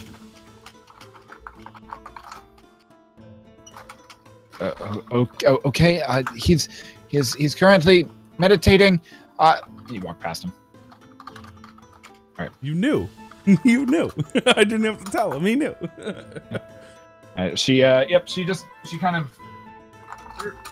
She follows like a shadow's length behind you, but just allows for you to continue walking in, and you walk up and find the Battlemaster once again just sitting in the arena, pretty much in the exact same position that Tom found him in earlier. Sword across his lap, he's just meditating, eyes his just unmoving.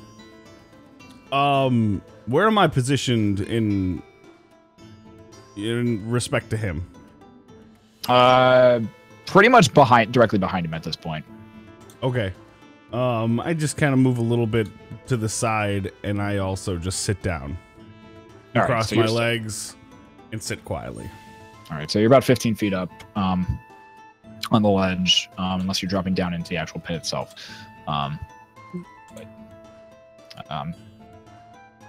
You go kind of position yourself just off to the side of him, sit down, and just wait quietly.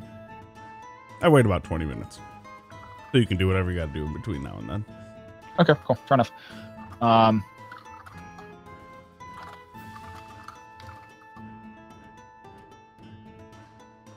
Brontor, I need you to make a dexterity check.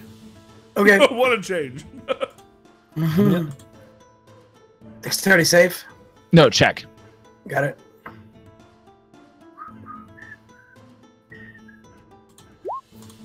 $18.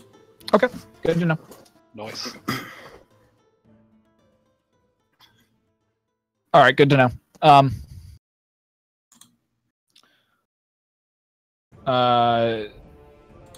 Okay.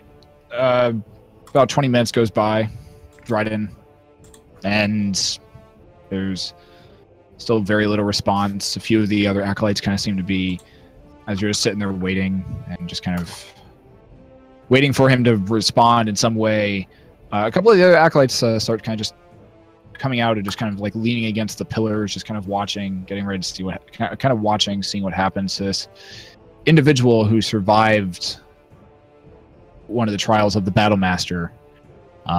They lean against some of the pillars. Some kind of lean over and whisper to each other. A few others kind of go into a kind of cross-legged and sit just anxiously awaiting. And you even watch as a few actually run up the side of the pillars and just kind of stick to him and just stay there, just kind of watching, getting a little higher vantage point to watch. About 20 minutes goes by. There's no response, no nothing. This is I'm because we don't know anything, guys, so you don't think I'm crazy. I'm trying stuff out of the box. I think inner monologue style. Yeah. I'll be here when you're ready. Okay. You And think that? I wait. Good to I know. am on his clock. I ain't gonna do any of this Tonph shit, running and yell things at him like a fucking coked up squirrel. Good to know. I got an answer. Good to know. I'm breaking things. The rest of you, are still at the tavern. What do you guys want to do? Dryden's been Buy gone some more drinks for everybody. Yeah. Dryden's been gone for about 3 hours at this point. Okay. Just FYI. Yeah, he's probably with the lady friend at this point. I go to grab my air. Hey, Dryden, are you good? You don't have a thing. Okay, Hey, cool. Got it. Dryden says he's good, guys. You don't have a thing. Dryden, are you good? You hear Jeska come over the earring, and it's been about 3 hours at this point. I just told you he said he was good. You don't have an ear thing. Yeah, it's right here. I say Leave back it quietly. All I say back is yes. Okay. No, Dryden did actually say he's good. Yeah, I just said That's what Tonph just said. Oh my god. Oh, man. I don't. I need a drink. Nobody takes my word for anything nowadays. Oh, man. When he says I need a drink, I plop one right in front of him because I just bought a new round. Thank Yeah. God. All right. Brontor, I love you. So, how do we find a murderer? How to catch a murderer? I think we need to go kill a bunch of those creatures down below and maybe capture one, and then one of them will tell us who the murderer is. You're heading down below. Oh, yeah. We do have some missions we need to take care of in the mines, which there's a lot of evil coming from the mines. We're looking for something evil. Yeah, there's... This is potentially related. Yeah, Maybe. the mines is where I was headed before I was here, before I heard the screams. Cool. Was tracking an individual. There's a kraken. Tracking. I was I'm tracking. interested. I think he's from the countryside. I was Tracking. tracking Bologna I was tracking an individual, and Brontor, did you hear there's a kraken here? I did hear that. That is crazy. There's not even any water. I was in tracking here. an individual, another paladin, Lava. an oathbreaker. An oathbreaker. He once belonged to the same temple of Vord of Bahamut, and he broke his oath. He betrayed the fellowship. Did he have a leather hat?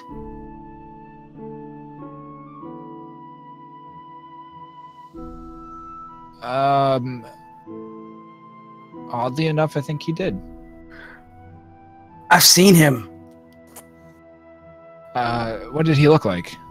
He was a dwarf, red hair, red face. No, that's no. The individual I've been searching for is a red scaled dragonborn. Oh, he was We got a dragonborn right here. He was that's a popular. He was a paladin of Bahamut. Her name's Jeska. I've met her. She's a lovely. She's the one who saved my life. Jespa? This red-scaled dragonborn can shapeshift. No, she's green. Not that I know of. Gold scale, right? Gold Jessica? scales, yep. Not red scale. She's not red scale. I'm gold. Thank you. Yeah, Guys. he was originally a paladin of Bahamut, but he betrayed his oath and fell to a darker and more chaotic god. I ate some gold once. Brontor. Got it. Well, What? goddess. Anyways. What drink did you get me? I got you the good stuff. It's pretty. Yeah. It's pretty good. Yeah. But yeah, so leather hats. Is there a place that you can buy leather hats? Maybe somewhere around here that everybody's buying leather hats from? Leather hats you can buy at almost any store that sells a hat, but Where? I want a leather hat. out that way 3 stores down. Are they? Are they open right now? I heard they I sell think so. leather hats in the middle of that big pit.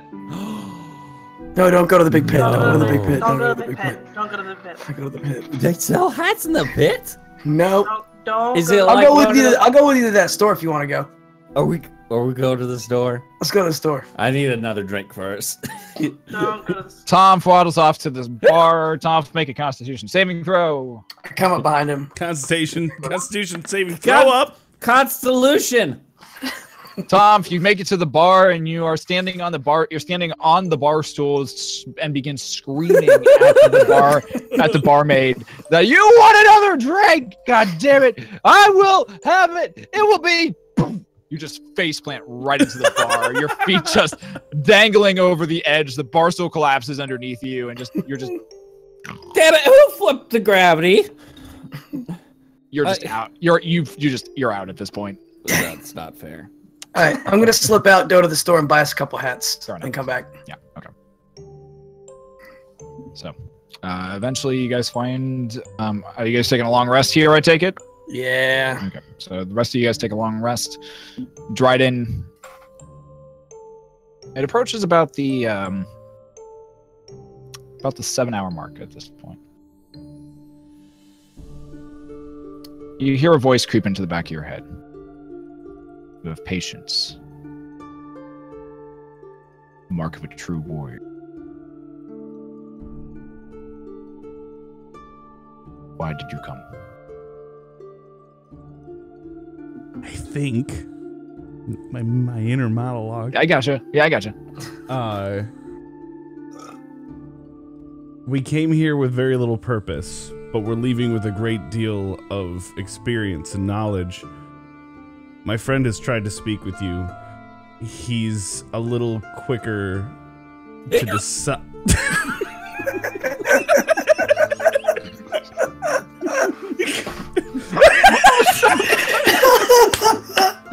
Check a look. Oh, so good. I love it. Oh, man. Anyways. He's a little quicker to act. But he has a good heart. In fact, one of the best that I've ever seen. He asked you some questions. I wanted to know if maybe you could share some insight. The questions that your friend asked were the wrong ones to ask. I gave him insight where I could. What are the right questions?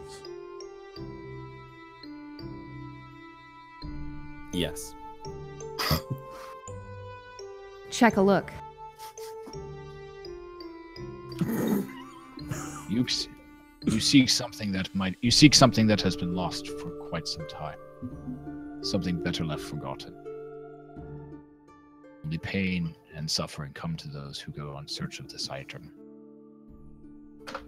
Why do you search for it? What will you do if you find it? There are a lot of people in a great deal of danger that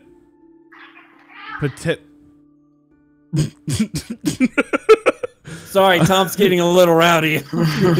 one of the acolytes. What you watch as one, or you notice as one of the acolytes, just like is kind of bending over in pain as another acolyte is just like sucker punched him in the stomach at this point, and like he says like.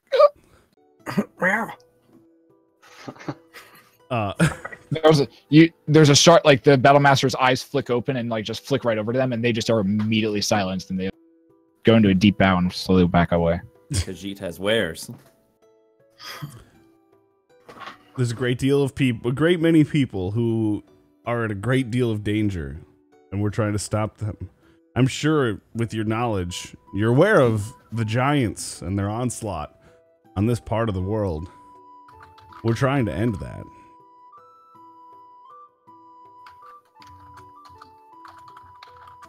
The relic lies beneath Mirabar.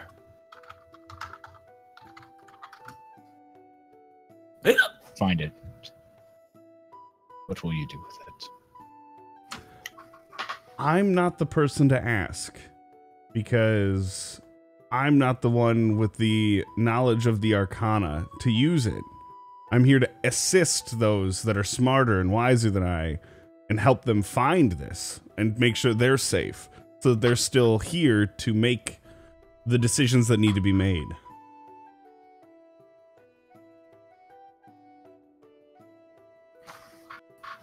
It lies deep in the mines. I've had a vision that there is great evil there. Of what form, what shape, I know not. My duty lies here, as there are other forces in this world that seek to claim what Mirabar holds dear. To seek what we claim, sanctuary, and to seek to destroy our way of life.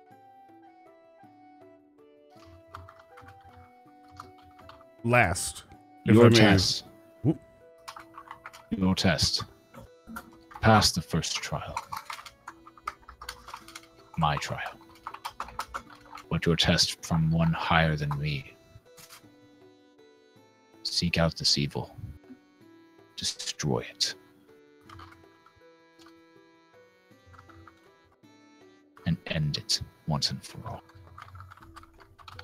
If I may, one more question. One more. Geth, our friend. We're trying to see if there's any way to see him again.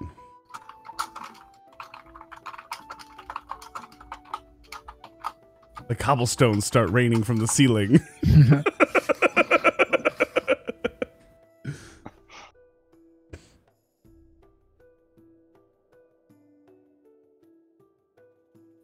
He thinks you watch as his eyes, like his eyes that are normally closed, actually are open and are looking up at you at this point.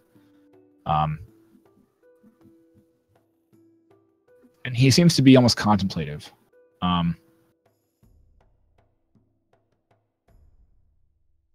There are many of those that have died and have perished and transitioned to the next life after this. Wanting to see them again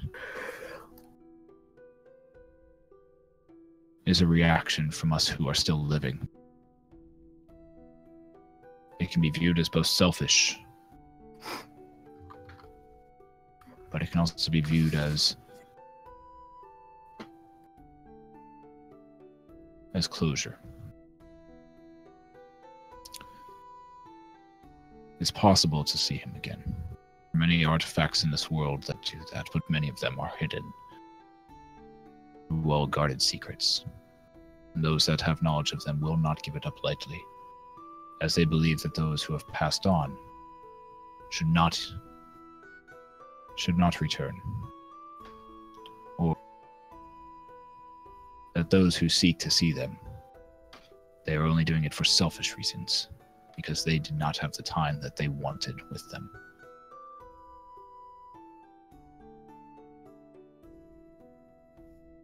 his eyes kind of go back to where they were, to where they normally stare, and then his eyes shut.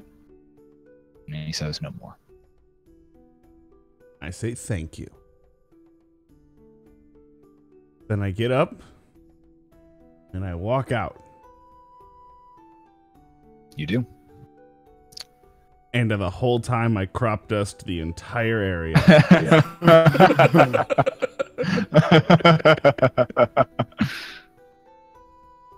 Doors close behind you.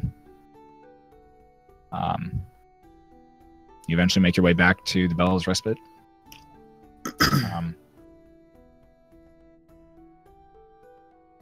You eventually all come back to a full morning of rest, or from a full morning, or from a rest.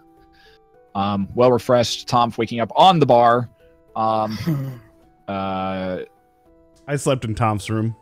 You slept in Tom's room. Yep. Dryden, make a perception check as you're walking out the next morning. Perception. Come on, baby. 14. All right. You as you open the door, you notice there's a bit of a, like, as you open the door just a little bit, there's a bit of a tension that seems to be kind of holding onto the door. You push it open just a little bit farther, and as you do, you hear this snap as something, as you feel that tension release, and next thing you know, you feel just immediate, like a little bit of like Brontor, surprise pain as a fairly large pebble drops onto your head, then drops off onto the ground and clatters. You immediately, like, just imagine like one of the old cartoons where just that well immediately like, grows and then grows again, smaller and smaller on top of your head. It's kind of what happens. I peek out my door and go. I throw a hand axe at his door. Get. Sticks on the door. Right. Do I hear this? You get for throwing a boulder at me, but you're bro. downstairs. I didn't know if I'd hear the hatchet getting lodged inside of the door. No. You eventually will come down, have a hearty breakfast. Day is yours. Do we want to go pick up our ears, thing? Oh, shh. It's early. Hang on. Barkeep, do me a solid. I need you to take 2 of your finest liquors with the highest alcohol content that you have available to you. I need you to mix them with some tomato juice and some chopped up onions, as well as a little bit of what's in your mop bucket. All right. And I'll take 2 of those. All right. 20 gold. Here. All right. He brings over. It takes him a minute, but he does bring over these very disgusting, like red, kind of looking shot glasses, and just kind of slides them across to you and says, "There's something to wake you up. That'll do it." Slide one over to Tonph and go, "This'll fix it." Cheers. I thaumaturgy the cup. Oh, it's a bloody mop. Oh, it's just like Mom used to make. Both of you make Constitution saving throws. If you drink it. Tonph definitely did. But, I didn't. I did. That was the goal from the get-go. That's what I thought. Okay. Tonph, you throw it back. You've had bloody mops before. This is not a bloody mop. It's immediately up and all over the floor. Yeah, that's exactly what bloody mops do. They clean you right up. All right. That's yeah, that's something like I remember Mom making. Oh, she said not to drink them, but I didn't learn. My half-brother loved those. Anyway. Brontor goes, "Oh," and looks in his pack. And I pulls also out a tiny heard leather hat and sticks it on that elf Tom's head. woman really liked him too, but I mean, we all know what happened to her, so. All right, day is yours. What are you doing? Yeah, I pull a little tiny leather cap out of my pack that I bought last night. Stick it on Tom's head. I got you one, buddy. Wait, what? Why did you get me one of these? Because we were talking about leather hats. You said you wanted one, so I went and got one after you passed out because you wanted to go to the store and get one. When did we talk about that? You were real drunk. Well, we were both kind of drunk. The fact of the matter is, Tonph, you have to wear that for the rest of the day, regardless. I take it off and I. Wait, you look at don't like it?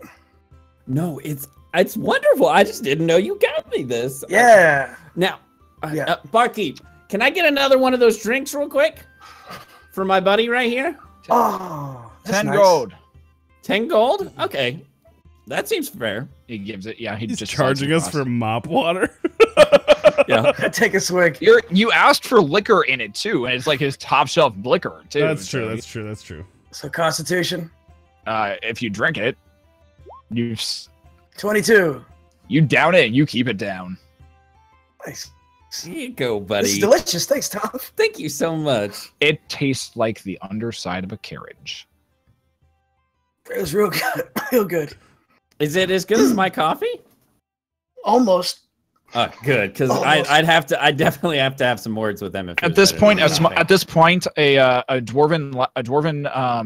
dwarven child runs up to you, Tonph, and says, and you see that he's wearing a purple half cloak. It kind of only goes down to about the middle of his arm, his upper arm.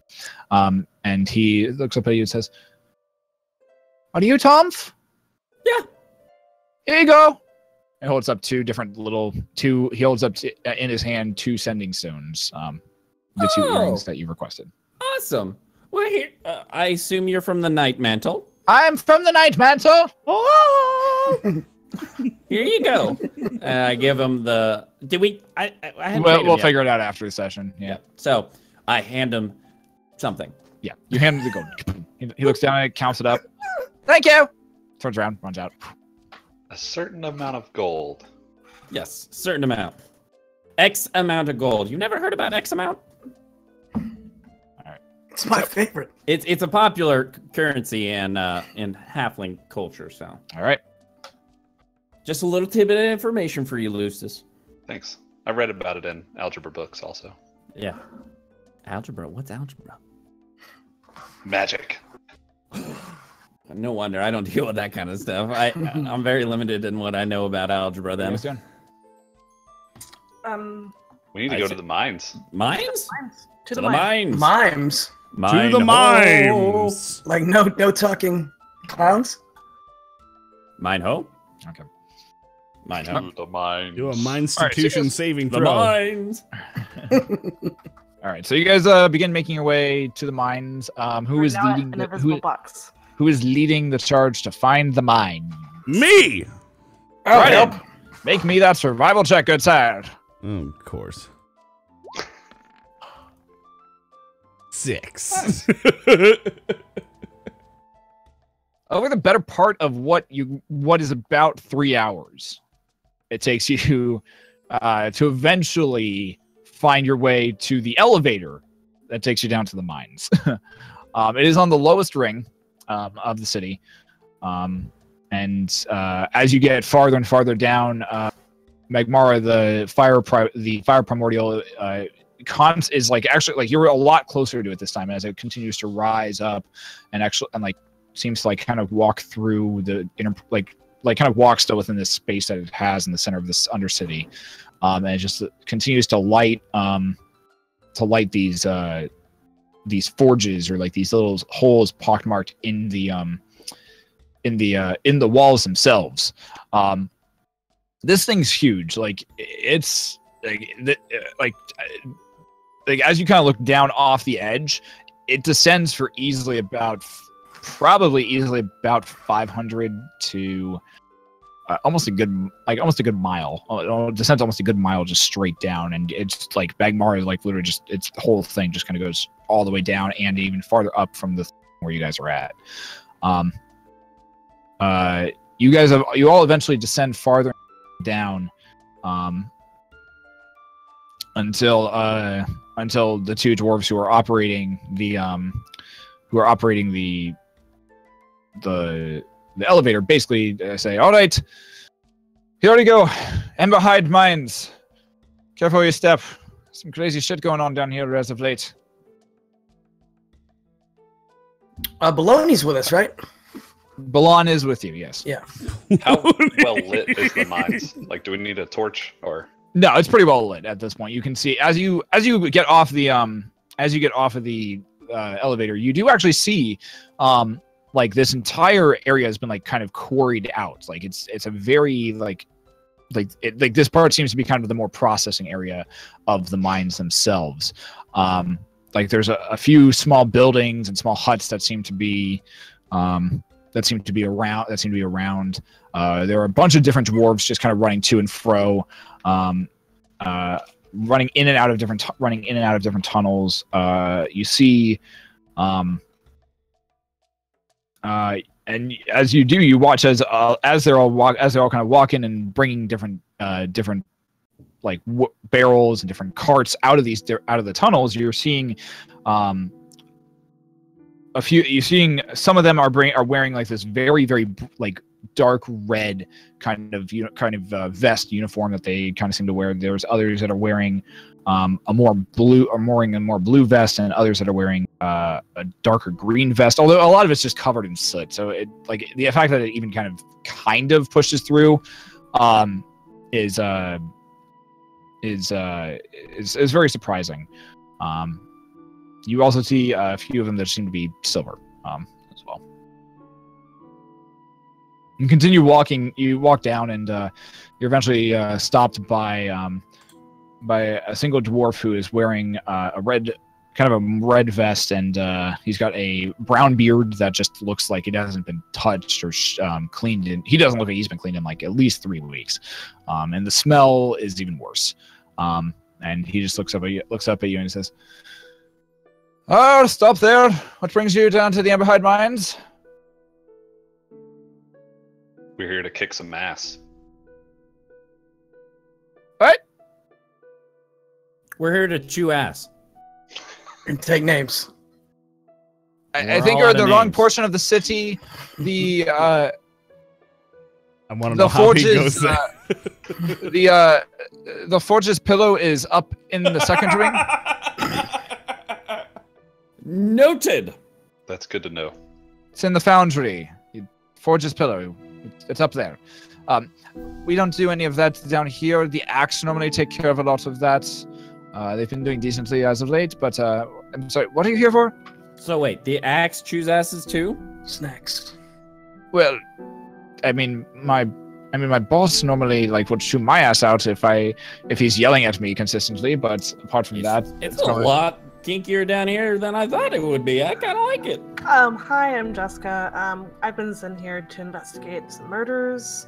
So if you wouldn't She mind. alone has been. We haven't had any murders down here. We just had really weird creatures coming out of the mines recently. Yeah. We're here to I'm investigate the murders of some weird creatures that we're about to murder. On whose authority? Murder. On the Dark The Night Mantle. That's the one. Dark Night Mantle. two people. We're gonna do some side things for the Night Mantles, but also And the Battlemaster. the Battlemaster as Wait, well. And did the Battlemaster ever tell us anything about coming down here? Yes. Shh. What did and he then say? The dude with the golden He thing didn't with say the anything hammer. to me. All he said was that dude killed somebody. Yep. He was tried. You all talk quite a lot, and your stories are conflicting. Look, Baloney apparently found some people. My name's Balan. Thank you very much. Yeah, Baloney. Decided to kill some people, and next thing you know, we have this cold cut here, and we don't know what to do with it. So we're trying to figure out what to do with it. We're really looking for some good, from under cheese, and it's just we can't. We haven't found any good things for this cold cut. Can one of you translate what the idiot's saying? I We're here to will kick let. ass. We've been sent here by several different people. There's no harm in letting us through, so can we just go in? I'm resigned because of all the Tonph talk. I made myself perfectly clear. We know. He looks over at you and Redundant. says, You're gonna have to talk to Nuntuck Emberhide. He'll be the one to give you clearance into the mines. No one gets in there without his say-so. Why did you say that in the first place? What do you just... Now, if you were Because to I don't just let strangers into the mines! But why didn't you just say, go talk to that guy first? Now, if you were to describe it's my what this job person to figure out at, what you're doing down here in the first place. So that you could send us to him regardless? Sounds like you need to find a new job. It sounds like your job is to send people to him. You know what? And you're good at it. You deserve a better job. In fact, if I were you, I would go to him and I would demand a better job. You're doing a stand-up job down here because we could have been bad right people. Up to his dumbass. Yeah, walk right up to him and say, you know what? I've been down here just busting my hump day All of after you make day. perception checks. All of us perceive? No. All of you make perception checks. No. 24. I just keep yelling at him. 20. Dryden just keeps yelling For at the him. record, 1, in case nobody saw it. 1. Dryden just keeps yelling at one. him. The rest of you hear this clattering of rubble come from behind you. You kind of glance back and you watch as some dirt kind of shifts out of the way, and what appears to be a few eyes just opening up in snap. the We got some Fromunda cheese in the dirt.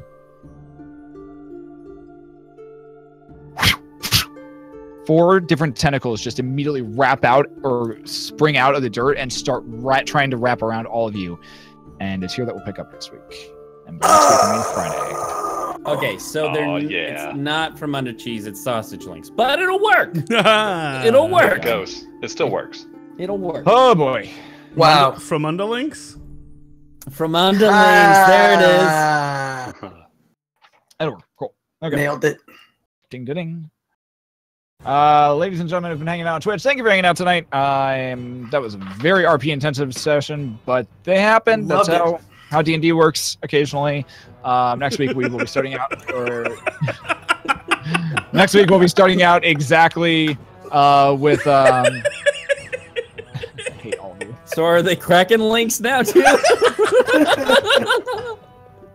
Next week we'll be playing the broadcast of our live session that we get to do down at GuardianCon, and it's gonna be a lot of fun, and we'll pick up and see where the story takes them during that time. It's gonna be interesting, to say the least. So look forward to cold cuts. Yep. Cracking cuts. Cracking cuts.